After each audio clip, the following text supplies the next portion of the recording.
প্রচুর বাংলাদেশির জীবনে একবার হলেও স্বপ্ন থাকে ইউরোপের কোনো না কোনো দেশে সফর করতে আসার।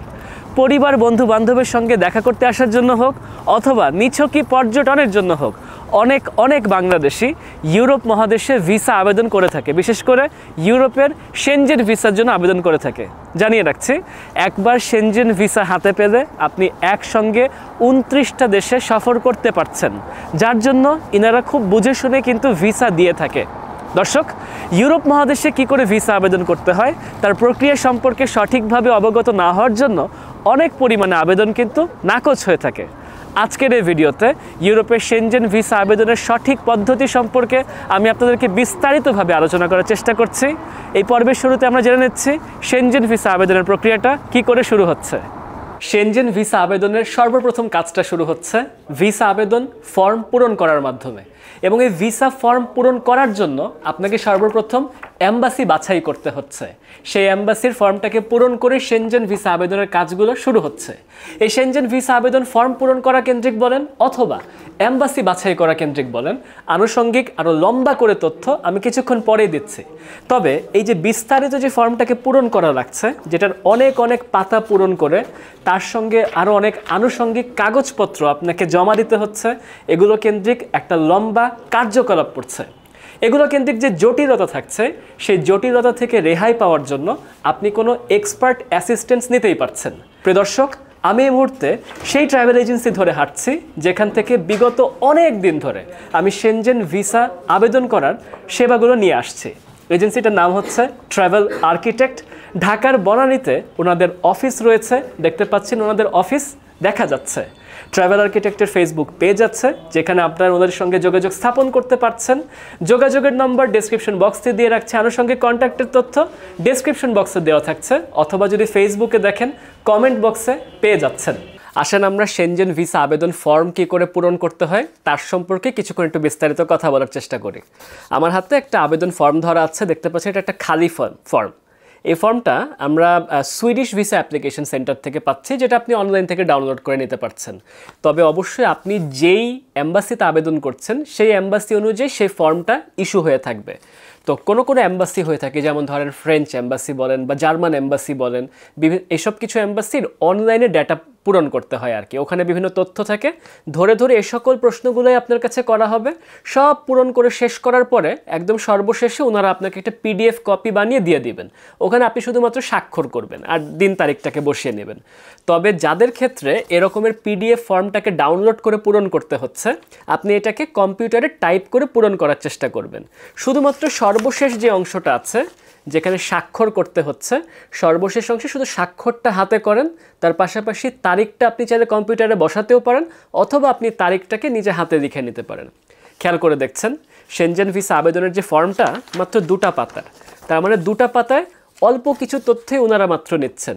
নিশ্চিত বোঝা যাচ্ছে সেনজেন ভিসার মতন যে কঠিন একটা ভিসা, এই ভিসাটা অনেকটা নির্ভর করছে এই ফর্মের পাশাপাশি আপনি আনুষঙ্গিক যে তথ্যগুলো দিচ্ছেন সেই তথ্যগুলো যোগ করার মাধ্যমে। খেয়াল করছেন এই ফর্মে আপনার প্রথম থেকে নাম, আপনার নামগুলো ব্লক লেটারে আপনি লিখবেন। এখানে আপনার গিভেন নেম, ফ্যামিলি নেম এসব আসছে, আপনার জন্ম তারিখ, কোথায় জন্মেছেন, আপনি কি বিবাহিত অবিবাহিত, আপনি কি ডাইভোর্সড, এইসব ক্ষেত্রে এই তথ্যগুলো নিচ্ছে। আপনি মেল কি ফিমেল হচ্ছেন, আপনার পাসপোর্টটা কী ধাঁচের পাসপোর্ট তার সম্পর্কে তথ্য জানতে চাচ্ছে। তার পাশাপাশি আপনার কি কোনো স্ত্রী সন্তান পুত্র আছে কিনা, আপনি কি কারো ডিপেন্ডেন্ট কিনা বা কেউ আপনার উপরে ডিপেন্ডেন্ট কিনা, এরকমের কিছু তথ্য ওনারা কিন্তু চাচ্ছেন। এখানে ট্যুরিজম, বিজনেস থেকে শুরু করে বাকি বিভিন্ন রকমের যেই আপনার উদ্দেশ্য প্রণোদিত যে ঘরগুলো আছে, এগুলো সব একসঙ্গে দেওয়া হয়েছে। অর্থাৎ অনেক দেশের এম্বাসির ক্ষেত্রে হয় না যে ট্যুরিজমের ফর্ম আলাদা হতে পারে, বিজনেস ফর্ম হয়তো আলাদা হয়ে যেতেও পারে। এই ক্ষেত্রে আসলে আপনি বিজনেস পারপাসে বলেন, ট্যুরিজম বলেন, একটাই ফর্ম হচ্ছে। তো আমরা যেহেতু ট্যুরিস্ট ভিসা সম্পর্কিত কথা বলছি, আশা করছি আপনারা ট্যুরিস্ট বা ভিজিটিং ফ্যামিলি ফ্রেন্ডস এরকম ব্যাপারটাকে আপনি চেকলিস্টে দিয়ে দেবেন। যদি ভিজিটিং ফ্যামিলি ফ্রেন্ডস হয় তবে সেটা কোন ফ্রেন্ড বা কোন ফ্যামিলি তার সম্পর্কিত তথ্য আপনাকে উল্লেখ করতে হতেই পারে। তো আমার ক্ষেত্রে হয় কি, অনেক সময় ওই যে থাকে আর কি, মানে আমি কারো আমন্ত্রণে যাই, তো কারো আমন্ত্রণ থাকলে তখন তার যে ঠিকানাটা থাকে সেই ঠিকানাটাকে আমার উল্লেখ করতে হয়। অর্থাৎ অন্তত একটা ঠিকানা যেটা দিতে হয় যে আপনি কোথায় যাচ্ছেন, কোথায় গিয়ে উঠবেন, সেরকম একটা ঠিকানা আমাকে এখানে যোগ করে দিতে হচ্ছে। তার পাশাপাশি আমি দেখতে পাচ্ছি একটা খুবই গুরুত্বপূর্ণ জিনিস, যে আপনি single entry, double entry, multiple entry আপনি কোনটা চাচ্ছেন। মনে রাখবেন, আপনি যখন একটা বা একবারই সফর করতে যাচ্ছেন এবং আপনার কয়েকদিনের সফর হচ্ছে, আপনি অবশ্যই তার কাছে সিঙ্গেল এন্ট্রি রিকোয়েস্ট করবেন। এই ক্ষেত্রে আপনার মাল্টিপল এন্ট্রি চাওয়ার কোনো মানেই হয় না। আর সেনজেন ভিসা আবেদনের ক্ষেত্রে সেনজেন ভিসার আপনার একটা লেটার দিতে হয়। এই লেটারটা খুবই গুরুত্বপূর্ণ, যার সম্পর্কে আমি ভিডিওর অন্য একটা অংশে কথা বলছি। তো পার্সোনাল ফরওয়ার্ডিং লেটারে আপনি যদি অতিরিক্ত মাল্টিপল এন্ট্রি বা আপনি ডাবল এন্ট্রি এরকম কিছু চেয়েও থাকেন, সেটা আপনি কেন চাচ্ছেন একদম কারণদর্শী উল্লেখ করতে হচ্ছে। তো আপনার একবার সফর হলে সিঙ্গেল এন্ট্রি চাবেন, তবে ওনার মন চায় যে ভিসা অফিসার আপনাকে ডাবল এন্ট্রি বা মাল্টিপল এন্ট্রি দিতেই পারেন। আচ্ছা, আপনি কি এর আগে কখনো ফিঙ্গারপ্রিন্ট দিয়েছিলেন কিনা তার সম্পর্কে তথ্য নিচ্ছে। এখন বলছি আমরা খুবই গুরুত্বপূর্ণ জিনিস, সেটা হচ্ছে আপনার পোর্ট অফ ফার্স্ট এন্ট্রি অথবা আপনার মেইন ট্রাভেল ডেস্টিনেশন। অর্থাৎ আপনি যে দেশের কাছ থেকে ভিসা চাচ্ছেন সেই দেশটা হয়তো আপনার ফার্স্ট এন্ট্রি, মানে সেনজেন অঞ্চলে তো আপনার 29টা দেশ আছে এই মুহূর্তে যখন আমি ভিডিওটা রেকর্ড করছি। তো তখন আশা করা যাচ্ছে যে আপনি ওনার থেকে যে ভিসাটা চাচ্ছেন ওই দেশের মাধ্যমে হয়তো আপনি ওখানে প্রবেশ করছেন, অথবা আপনি অন্য দেশ দিয়ে প্রবেশ করলেও ওই দেশটা আপনি মূলত সফর করবেন, এরকম কিছু একটা ওনারা আশা করবেন। তো সেই ক্ষেত্রে আপনার পোর্ট অফ ফার্স্ট এন্ট্রি কোনটা হবে এবং আপনি আনুষঙ্গিকভাবে আর কোন কোন দেশ সফর করতে চাচ্ছেন তার ব্যাপারে কিছু তথ্য আপনি এখানে অন্তর্ভুক্ত করে দিচ্ছেন। এর পাশাপাশি আসবে কি, আর আপনি আগে কখনো ফিঙ্গারপ্রিন্ট দিয়েছেন কিনা, আপনার খরচাপাতিগুলো কি করে আসছে, অর্থাৎ আপনি কি ক্যাশে খরচাপাতি করবেন, আপনি কি ক্রেডিট কার্ড বা ট্রাভেলার্স চেক এরকম কিছুর মাধ্যমে কি খরচাপাতি চালাবেন, অন্য কোনো মানুষ কি আপনাকে খরচাপাতি দিচ্ছে কিনা, অর্থাৎ সেক্ষেত্রে আপনার আব্বা আপনাকে কিছু একটা উপহার দিচ্ছে বা আপনার ওখানে কেউ স্পন্সর করছে আপনাকে, আপনার কোনো পারিবারিক সদস্য আপনাকে আমন্ত্রণ জানিয়েছে, তো উনি হয়তো আপনাকে থাকার জায়গা করে দিচ্ছে, তা থাকার জায়গাটা মাওকুফ হলো, উনি আপনাকে হয়তো গাড়িতে করে ঘোরাবেন, তাহলে ট্রান্সপোর্টেশন সার্ভিস দিচ্ছেন। তো এরকম কার থেকে আপনি কি পাচ্ছেন, যদি কারো থেকে কিছু পেয়ে থাকেন তার ব্যাপারে টিক চিহ্ন দিতে হতে পারে এবং সেই কেন্দ্রিক আপনাকে ডকুমেন্ট তার সঙ্গে জমা দিতে হতে পারে।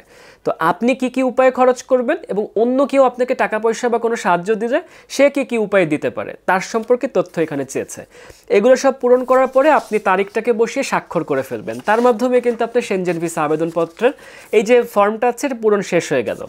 একটা বিষয় আপনার বলে রাখা ভালো, যে এই ফর্মের যে তারিখটা আছে এই তারিখটা আপনি অবশ্যই একটু সচেতন থাকবেন, যে আপনার আসলে যদি অ্যাপয়েন্টমেন্ট সিস্টেম থাকে তাহলে কোন তারিখে আপনার অ্যাপয়েন্টমেন্টটা পড়েছে সেই তারিখ অনুযায়ী কিন্তু আপনাকে অ্যাপয়েন্টমেন্টের তারিখটা আপনি সাধারণত উল্লেখ করার চেষ্টা করবেন, যার জন্য আগে থেকে তারিখ ছাপিয়ে ফেলাটা ভালো নাও হতে পারে।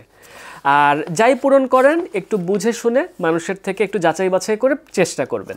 তো এরপরে হয়েছে কি, আমি একটু ধরে ধরে আর একটু আনুষঙ্গিক বিস্তারিতভাবে ফর্ম সম্পর্কিত একটা আলোচনা করেছিলাম এর আগে। 2023 সালের একটা ইউরোপ সফর ছিল, সেই সময় একটা ভিসা আবেদন কেন্দ্রিক পর্ব করেছিলাম। তো ইউটিউবে যারা আপনারা ভিডিওটা দেখছেন তাদের একটা লিঙ্ক আমি ইতিমধ্যে অ্যাটাচ করে দিচ্ছি, অথবা আপনি চাইলে অন্য জায়গা থেকে লিঙ্কটা সংরক্ষণ করে বা সার্চ করে দেখতে পারেন। এখন আসেন আমরা জানার চেষ্টা করি সেনজেন ভিসার এমবাসি আপনি কি করে বাছাই করবেন এবং এই কেন্দ্রিক আনুষঙ্গিক আলোচনাগুলো। দর্শক, সেনজেন ট্যুরিস্ট ভিসার এমবাসি বাছাই করার ক্ষেত্রে আপনাদেরকে কয়েকটা বিষয় মাথায় রাখতে হবে। সর্বপ্রথম বিষয়টা হচ্ছে, যেই এমবাসির মাধ্যমে আপনি ট্যুরিস্ট ভিসা আবেদন করতে চাচ্ছেন সেই এমবাসি কি আদৌ কোনো ট্যুরিস্ট ভিসা ইস্যু করছে কিনা। এমন অনেক এমবাসি আছে যারা প্রফেশনাল ভিসা অথবা তারা স্টুডেন্ট ভিসা ইস্যু করছে, তবে তারা ট্যুরিস্ট ভিসা ইস্যু করে না। সেক্ষেত্রে আপনাকে ভিন্ন কোনো এমবাসির মাধ্যমে ট্যুরিস্ট ভিসা আবেদন করতে হবে। দ্বিতীয়ত, যেই দেশের মাধ্যমে আপনি ট্যুরিস্ট ভিসা আবেদন করছেন সেই দেশ বাংলাদেশ থেকে ভিএফএস এর মাধ্যমে প্রসেসিংটা করাচ্ছে নাকি তারা সরাসরি নিজে জিনিসটা প্রসেসিং করছে। ভিএফএস এর মাধ্যমেও যদি করিয়ে থাকে এই ক্ষেত্রে কি অ্যাপয়েন্টমেন্ট নেওয়াটা কি প্রযোজ্য হচ্ছে কিনা, নাকি আপনি সরাসরি ভিএফএসে গিয়ে আপনি আপনার কাগজপত্র ড্রপ করে আসতে পারছেন। এই বিষয়গুলোকে আপনার যেরকম পরিষ্কার জানতে হবে, তার পাশাপাশি জানতে হবে আপনার কত সময় প্রয়োজন পড়ছে ওই এমবাসির মাধ্যমে ট্যুরিস্ট ভিসা প্রসেসিং করাতে। সাধারণ ক্ষেত্রে অনেক সময় 10 থেকে 14 কার্য দিবসের ভিতরে এনারা ট্যুরিস্ট ভিসা প্রসেসিং করে থাকেন। তার পাশাপাশি প্রিয় দর্শক, আপনাকে আরেকটা বিষয় মাথায় রাখতে হবে, যে যেই দেশের মাধ্যমে আপনি ট্যুরিস্ট ভিসা আবেদনটা করছেন সেই দেশে কি আপনি আসলেই সফর করতে যাচ্ছেন কিনা। অর্থাৎ আপনার যদি মূল আইটিনারি থাকে যে আপনি ফ্রান্সে যাবেন, তবে আপনি আবেদন করছেন ডেনমার্ক এম্বাসিতে, তাহলে এই ব্যাপারটা কিন্তু ব্যাটে বলে মিলছে না। আপনি যদি ডেনমার্ক অ্যাম্বাসির মাধ্যমে অ্যাপ্লাই করে থাকেন সেক্ষেত্রে আপনাকে অবশ্যই আবেদনও দেখাতে হবে আপনি ডেনমার্ক সফর করতে যাচ্ছেন, আপনি ডেনমার্ক দিয়ে হয়তো প্রবেশ করছেন অথবা ডেনমার্কে আপনি লম্বা সময় থাকছেন। তার পাশাপাশি আপনি হয়তো ফ্রান্সেও সফর করতে যাচ্ছেন। দর্শক, এই ক্ষেত্রে একটা নিয়ম আপনাকে অবশ্যই মাথায় রাখতে হবে, যেই দেশে আপনি আবেদন করছেন সেটা হয়তো আপনার প্রথম গন্তব্য হবে অথবা সেই দেশে আপনি লম্বা সময় অবস্থান করবেন। এই হিসাবে আপনাকে সেনজেন ট্যুরিস্ট ভিসা আবেদন করতে হবে। একবার যখন আপনি কোন দেশে যাচ্ছেন বা কোন কোন দেশে আপনি যাচ্ছেন সেটা যখন আপনি বাছাই করে ফেলবেন তখন হিসাব আসছে আপনি কয়টা দিন থাকছেন। তার উপর নির্ভর করছে আপনাকে ট্যুরিস্ট ভিসার জন্য যে ইন্স্যুরেন্স করতে হবে, অর্থাৎ ন্যূনতম 14 দিন এবং তার উপরে 1 মাস 2 মাস থেকে শুরু করে বিভিন্ন সময়ের ইন্স্যুরেন্স করার সুযোগ আছে। আপনি ধরেন নর্ডিক দেশে সফর করতে যাচ্ছেন, অর্থাৎ ধরেন উত্তরাঞ্চলের নরওয়ে, সুইডেন, ডেনমার্ক, ফিনল্যান্ড এইসব জায়গায় যাচ্ছেন। এক্ষেত্রে আপনি ডেনমার্ক অ্যাম্বাসি অথবা সুইডিশ অ্যাম্বাসিকে বেছে নিতে পারেন। হয়তো আপনি সুইডিশ অ্যাম্বাসি দিয়ে আবেদন করছেন, যেমন আমি ইতিমধ্যে একাধিকবার সুইডিশ অ্যাম্বাসি থেকে ভিসা নিয়েছি। আপনি সুইডেন দিয়ে এন্ট্রি দেখাচ্ছেন, হতেও পারে আপনি সুইডেন দিয়ে এক্সিট দেখাচ্ছেন অথবা অন্য কোনো জায়গা দিয়ে আপনি এক্সিট দেখাতে পারেন। আপনি সুইডেনের আশেপাশের বিভিন্ন দেশগুলোকে আপনি সফরের পরিকল্পনা দেখিয়ে দিন এবং আপনার যদি প্রোফাইল ভালো হয়ে থাকে তাহলে আপনি সুইডেনের আশেপাশের দেশের পাশাপাশি আপনি ইউরোপের অন্যান্য সেনজেন অন্তর্ভুক্ত দেশগুলো আপনি যাবেন, সেরকম আপনি পরিকল্পনা দেখাতে পারেন। আবার ধরেন আপনি পশ্চিমাঞ্চলের মধ্যাঞ্চলের আপনি কোনো দেশগুলোতে সফরে যাবেন, সেক্ষেত্রে আপনি ফ্রেঞ্চ অ্যাম্বাসিকে বাছাই করতে পারেন। ফ্রান্সের আশেপাশে আপনি বেলজিয়াম, নেদারল্যান্ড সহ এই সকল দেশে আপনার ভ্রমণ পরিকল্পনা দেখাতে পারছেন। এভাবে করে আপনি স্প্যানিশ অ্যাম্বাসিকে বেছে নিতে পারেন, স্পেন, পর্তুগাল সহ আশেপাশের দেশগুলো, অথবা আপনি চাইলে ইতালির মাধ্যমে বা সুইজারল্যান্ড অ্যাম্বাসির মাধ্যমে ওই সব দেশের আশেপাশে বা ওই সব দেশগুলোতে সফর করতে যাচ্ছেন, সেভাবে আপনি আবেদন করতে পারেন। দর্শক, সেনজেন ভিসা আবেদনের অ্যাম্বাসি বাছাই করার ক্ষেত্রে একটা মজার তথ্য দিয়ে রাখছে। অনেক সময় মার্কেটে একটা তথ্য চালু থাকে, খেয়াল করে দেখবেন কি যে ওই সময়গুলোতে কোনো অ্যাম্বাসি একটু বেশি বেশি ভিসা ইস্যু করছেন এবং কোনো অ্যাম্বাসি একটু বেশি বেশি ভিসা আবেদন নাকচ করছেন। বিশেষায়িত প্রতিষ্ঠানগুলোর কাছে যারা অনেক অ্যাম্বাসিতে কাগজ চালান করে থাকে বা আবেদনপত্রকে পাঠিয়ে থাকেন, সেই প্রতিষ্ঠানগুলো অনেক সময় আপনাকে এই বিষয়ে ভালো তথ্য দিতে পারে। তাই সেই ক্ষেত্রে মানসিক একটা নিশ্চয়তার জন্য আপনি চাইলে কিছু বিশেষায়িত প্রতিষ্ঠানের শরণাপন্ন হতেই পারছেন। ট্রাভেল এজেন্সিগুলো এই ক্ষেত্রে আপনাকে কিছু তথ্য দিয়ে সহায়তা করতেই পারে। অনেক মানুষের ক্ষেত্রে শুধু সেনজেন অঞ্চলে সফর করতে যাওয়াটাই মুখ্য। তার ক্ষেত্রে উত্তরাঞ্চল বলেন বা দক্ষিণাঞ্চল বা পশ্চিমাঞ্চল কোনোটাই বিষয় নয়, শুধু ইউরোপে একটা সফর করতে যাবেন, কয়েকদিন থাকবেন, আনন্দ করে আসবেন। তাই ওনাদের ক্ষেত্রে আসলে যেই অ্যাম্বাসির মাধ্যমে ভিসা পাওয়া যায় এবং সেটাকে কেন্দ্র করে ওইসব গুচ্ছ পর্যটন কেন্দ্রগুলোতে যেতে পারলেই উনি হয়তো স্বাচ্ছন্দ্য বোধ করতেই পারেন। এই ক্ষেত্রে আরেকটা বিষয় মুখ্য হয়ে দাঁড়াচ্ছে, কারা তাড়াতাড়ি অ্যাপয়েন্টমেন্ট দিচ্ছেন, কাদের ক্ষেত্রে কোনো অ্যাপয়েন্টমেন্ট স্লটেরই প্রয়োজন পড়ছে না, অথবা কে দেরি করে অ্যাপয়েন্টমেন্ট দিচ্ছেন। এগুলো সব বিষয়কে মাথায় রেখে ভিসা প্রক্রিয়াজাতকরণের সময়টাকেও মাথায় রেখে আপনাকে ভিসা আবেদন করে যেতে হবে। দর্শক, ভিসা আবেদন করার ক্ষেত্রে ভ্রমণ আইটিনারি সাজানোটা খুবই গুরুত্বপূর্ণ। আসেন এই মুহূর্তে আমরা ভ্রমণ আইটিনারি কী করে সাজাতে হয় তার সম্পর্কে কিছুক্ষণ বিস্তারিত আলোচনা করে নিচ্ছি। ইউরোপের সেনজেন ভিসা আবেদনের ক্ষেত্রে আপনার অবশ্যই কয়েকটা বিষয় মাথায় রাখতে হবে। তার ভিতরে সবচেয়ে মুখ্য হচ্ছে আপনি যে ভ্রমণ পরিকল্পনাটা দেখাচ্ছেন সেটা যেন বাস্তবসম্মত হয়ে থাকে। অর্থাৎ আপনি একা যাচ্ছেন নাকি আপনার সঙ্গে কোনো বন্ধু যাচ্ছে, অথবা আপনারা কোনো কাপল যাচ্ছেন, অথবা আপনার সঙ্গে আপনার পরিবার আছে, তাদের বয়সের হিসাব, আপনি যে সময়টাতে যাচ্ছেন সেই সময়টার আবহাওয়াগত অবস্থা, আপনার হাতে কী রকমের অর্থ আছে সেইটা কেন্দ্রিক যত হিসাবগুলো আছে, অনেক বিষয়কে মাথায় রেখে আপনাকে ভ্রমণ পরিকল্পনাটা সাজাতে হবে। তার ভিতরে আপনাকে অবশ্যই মাথায় রাখতে হবে আপনি কতটা দিনের সফর করছেন। 10 দিনের ধরুন আপনি সফর করতে যাচ্ছেন এবং 10 দিনের পরিকল্পনা দেখাচ্ছেন। এই ক্ষেত্রে আপনি যদি এখানে 10টা দিনে 7টা 8টা 10টা দেশে সফর দেখান, এটা খুব একটা বাস্তবসম্মত হিসেবে গণ্য নাও হতে পারে। অবশ্যই আপনার শরীরের ক্লান্তি, আপনার শরীরের কতটুকু বিশ্রাম প্রয়োজন, আপনার একটা জায়গাকে উপভোগ করার জন্য বাস্তবসম্মতভাবে কতটুকু সময় প্রয়োজন, এই বিষয়গুলোকে আপনার মাথায় রাখতে হবে। ধরুন আপনি ইউরোপের ভেতরে, যেহেতু একটা শহর থেকে একটা শহরে যাতায়াত করাটা অনেক সোজা, খুব অল্প সময়ের ভিতরে আপনি এক জায়গা থেকে একটা পুরো দেশ থেকে একটা দেশে চলে যেতে পারছেন। আপনি কোনো একটা শহরে দেখাচ্ছেন আপনি মাত্র 3 ঘন্টার জন্য ট্রানজিট করছেন, 3 ঘন্টা আপনি ওখানে ঘুরবেন, এটা খুব বাস্তবসম্মত নাও দেখাতে পারে। আপনার অবশ্যই দেখাতে পারতে হবে যে একটা দেশের ভিতরে আপনি মুখ্যভাবে কয়েকটা গন্তব্য আপনি আসলেই সফর করতে যাচ্ছেন। সেই ক্ষেত্রে সেসব গন্তব্যে যাওয়ার জন্য অ্যাভেলেবল যে ট্রেন নেটওয়ার্কগুলো আছে, বাস নেটওয়ার্ক আছে, বিমান নেটওয়ার্ক আছে, এবং এমনকি একটা ট্রেন স্টেশন থেকে একটা বিমান স্টেশন পৌঁছাতে কত সময় লাগতে পারে।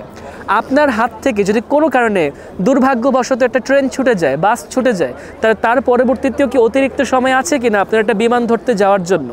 আপনার যদি কোনো ক্ষেত্রে ট্যাক্সি নেওয়ার প্রয়োজন পড়ে, আপনার ব্যাংক ব্যালেন্স কি এই কথাটা বলছে কি না, সেরকম আপনি একাধিক ট্যাক্সি রাইড করার মতন সামর্থ্য আপনার আছে। আপনার সঙ্গে যদি পরিবারের সদস্যদের ভিতরে বয়োবৃদ্ধ কেউ থাকে, যাদের শরীরে খুব একটা বেশি অতিরিক্ত রকমের সফর নাও সইতে পারে, তাদের কথাটাকে কি আপনি মাথায় রেখেছেন কিনা? এগুলো সব কিছুকে হিসাব করে আপনাকে আইটিনারিটাকে সাজাতে হবে।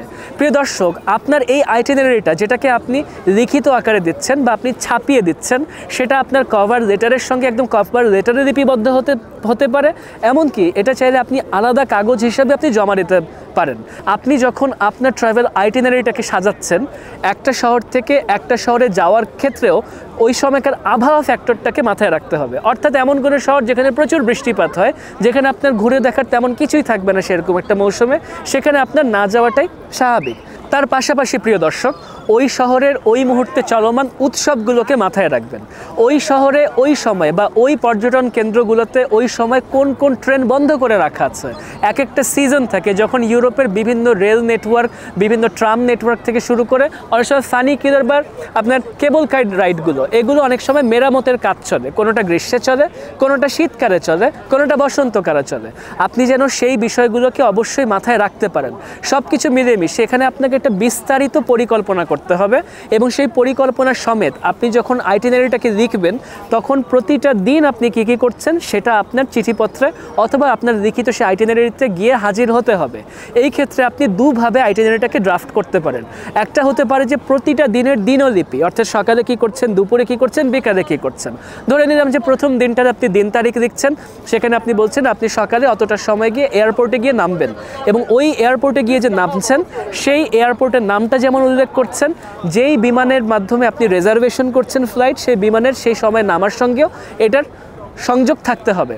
তার পাশাপাশি সেখান থেকে আপনি শহরে গিয়ে পৌঁছাচ্ছেন, কিভাবে বাসে বা ট্রেনে পৌঁছাচ্ছেন বা কেউ আপনাকে নিতে আসছে, এরকম ছোট ছোট ভাগ ভাগ করে আপনি যখন ছোট ভ্রমণ পরিকল্পনা করছেন 7 দিন, 8 দিন, 10 দিনের, সেই ক্ষেত্রে আপনি ধরে ধরে ধরে ধরে প্রতিটা দিনের দিনলিপি উল্লেখ করতে পারেন। তবে আপনি যদি লম্বা সফরে যান, 20 দিন, 25 দিন, 1 মাস, 2 মাস, সেই ক্ষেত্রে এটা অনেকগুলো পাতায় গিয়ে পৌঁছাতে পারে। সেক্ষেত্রে আপনি এটাকে ছোট করতে পারেন। আপনি লিখতে পারেন এত তারিখ থেকে এত তারিখ পর্যন্ত আপনি এই শহরে যাচ্ছেন বা অমুক দেশে যাচ্ছেন, সেই দেশে গিয়ে আপনি এই এই এই জিনিসগুলো দেখবেন, এই এই কাজ করবেন, সেটাকে আপনি সংক্ষিপ্ত আকারে, সামারি আকারে আপনি উল্লেখ করতে পারেন। সেভাবে করে আপনি আপনার 1 মাস, 1.5 মাস, 2 মাসের ভ্রমণ পরিকল্পনা দেখাতেই পারেন।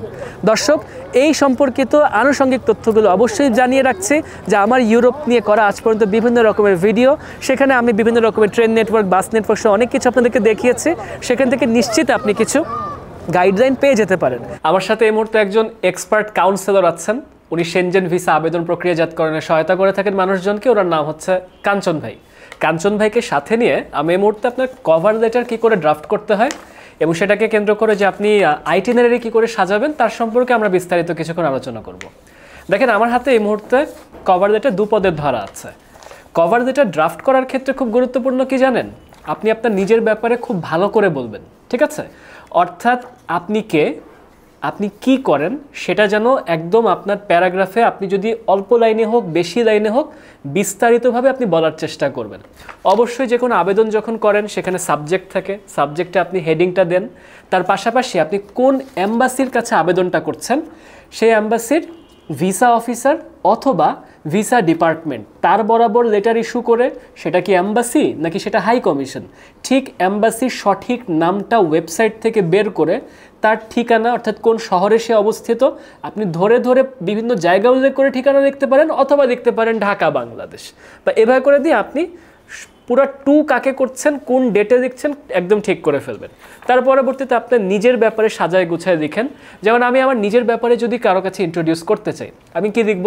আমি একজন কন্টেন্ট ক্রিয়েটার, সামাজিক গণমাধ্যমে কাজ করি, আমার এত মিলিয়ন ভক্ত আছেন এবং এরকম এরকম দর্শক মহল আমাকে সাধারণত দেখে থাকেন, তার ব্যাপারে একটা পরিচয় দিব। তার পাশাপাশি আমি যে একজন ব্যবসায়ী হিসেবে আমার ক্যারিয়ারটা সম্পর্কে উল্লেখ করব।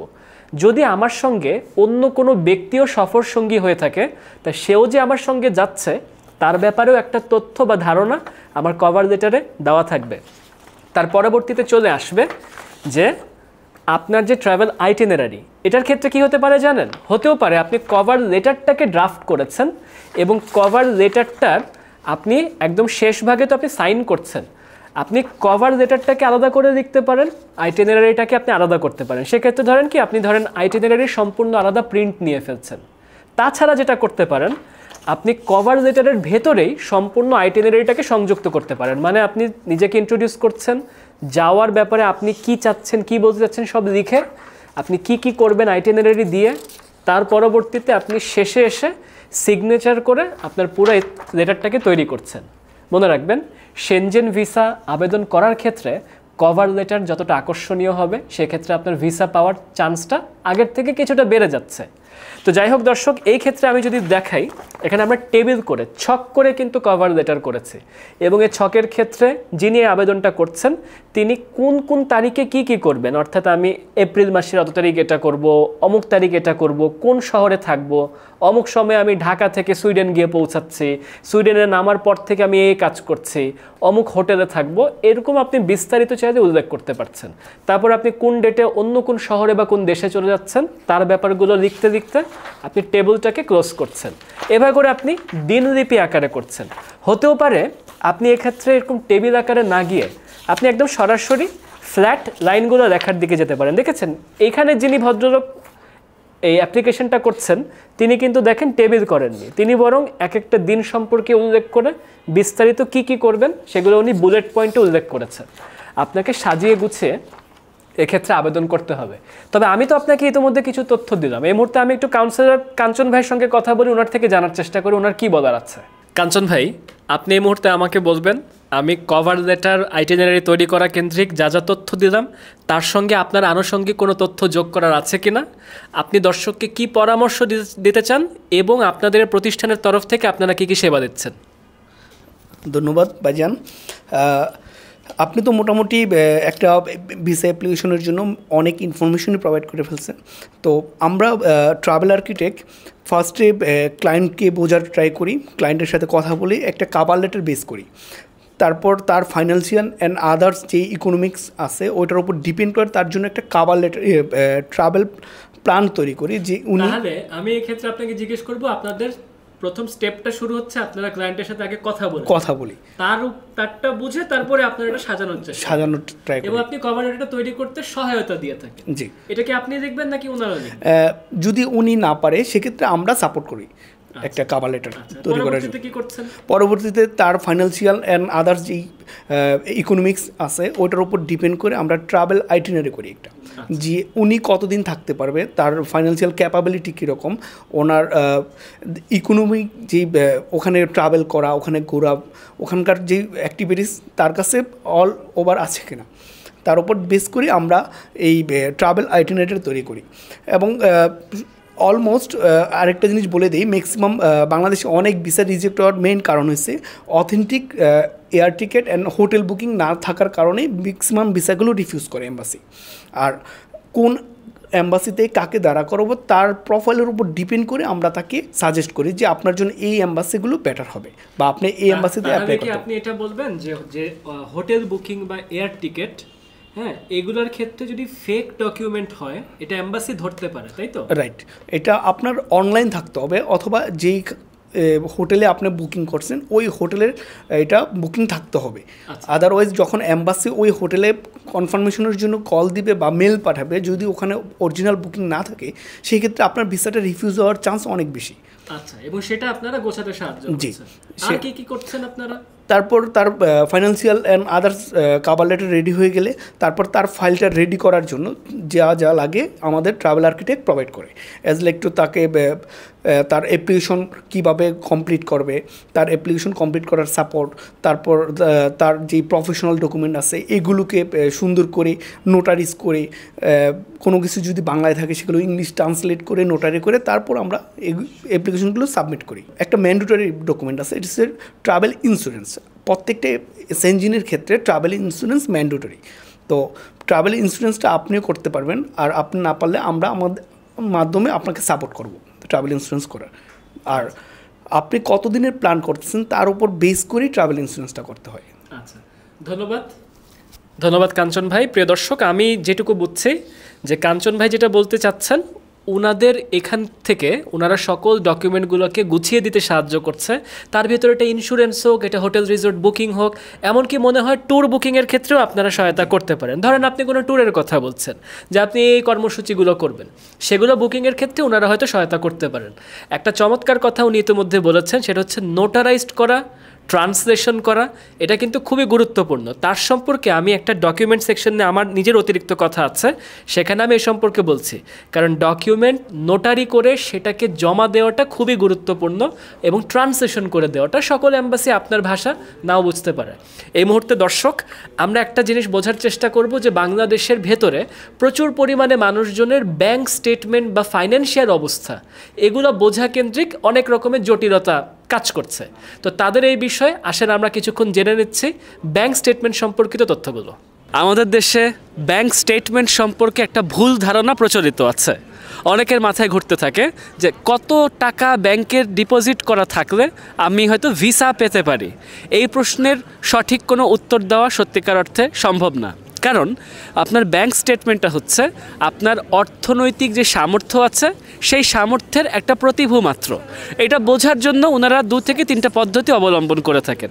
একটা হচ্ছে যে আপনি মাসিক কত টাকা করে উপার্জন করছেন, এবং যে 6 মাসের ন্যূনতম ব্যাংক স্টেটমেন্ট আপনাকে দেখাতে হচ্ছে, সেই ব্যাংক স্টেটমেন্টে আপনার বিগত 6 মাসে কত টাকা উপার্জিত হয়েছে, অর্থাৎ ক্রেডিট হয়েছে, এবং সেটাকে আপনি বৈধভাবে কি করে প্রমাণ করতে পারছেন এই অর্থটা আপনি উপার্জন করেছেন। তার বিপরীতে ওনারা অবশ্যই কিছু ডেবিট ট্রানজ্যাকশন আশা করছেন, অর্থাৎ আপনি যেরকম একটা ভালো অঙ্কের অর্থ উপার্জন করবেন, তার বিপরীতে আপনার একটা ভালো একটা পরিমাণ খরচ পর্যন্ত হয়ে যেতে পারে। তার মাঝখান থেকে যেটুকু অংশ বাকি থাকছে সেটাকেই ওনারা হিসাব করছেন আপনার সঞ্চয় হিসেবে। তাই আপনার হাতে কত টাকা সঞ্চয় আছে এবং আপনি আসলে কত টাকা উপার্জন করেন, দুটাই সমান্তরালে গুরুত্বপূর্ণ ওনাদের কাছে বিবেচিত হচ্ছে। মনে রাখবেন, অনেকে ব্যাংক স্টেটমেন্ট এভাবে দেখিয়ে থাকে যে ঠিক আবেদন করার মাসখানিক আগে বা সপ্তাহখানিক আগে হুট করে কোথা থেকে জানি অনেকগুলো টাকা ব্যাংকে নতুন করে প্রবেশ করে। আপনার অবশ্যই চেষ্টা করা উচিত হবে স্বাভাবিকভাবে আপনার অ্যাকাউন্টে যে রকমের ক্রেডিট ট্রানজ্যাকশন হয়ে থাকে সেই ক্রেডিট ট্রানজ্যাকশনগুলোকে যেন আপনি চলমান রাখতে পারেন।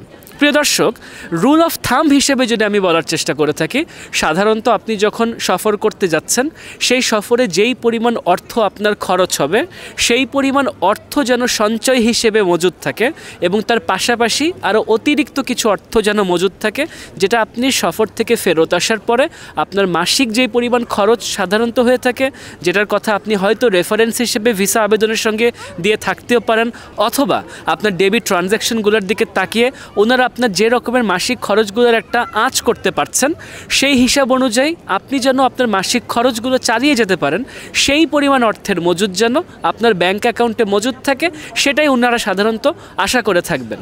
একটা বিষয় আপনাকে মাথায় রাখতে হবে, আপনি কোন কোন সোর্স থেকে টাকাগুলোকে উপার্জন করছেন সেটা যেন আপনি প্রমাণ দিতে পারেন। অনেক ক্ষেত্রে আপনার ব্যাংক অ্যাকাউন্টটাকে যদি আপনি আপনার বন্ধুবান্ধব, আপনার পরিবারের ব্যাংক অ্যাকাউন্ট হিসেবে, অর্থাৎ আপনার নিজের কোনো ট্রানজ্যাকশন না, ভিন্ন কোনো মানুষের জন্য আপনি আপনার ব্যাংক অ্যাকাউন্ট থেকে টাকা ছাড়ছেন, তাকে কাউকে টাকা ধার দিচ্ছেন, সে ধার দেওয়া টাকাটা আপনি আবার ফেরত নিচ্ছেন, এবং অনেকের জন্য ভিন্ন ভিন্ন রকমের ট্রানজ্যাকশন করছেন যার সঙ্গে আসলে আপনার ব্যক্তি জীবনের খরচের তেমন কোনো সম্পর্ক নেই।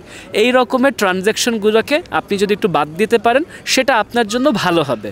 মনে রাখবেন, আপনার কি পরিমাণ টাকা ক্রেডিট হচ্ছে আপনার অ্যাকাউন্টে সেই টাকাগুলোর আপনার প্রমাণ দিতে পারাটা গুরুত্বপূর্ণ। যেমন ধরেন, আমি ব্যক্তিগতভাবে একজন ফ্রিল্যান্স কন্টেন্ট ক্রিয়েটর।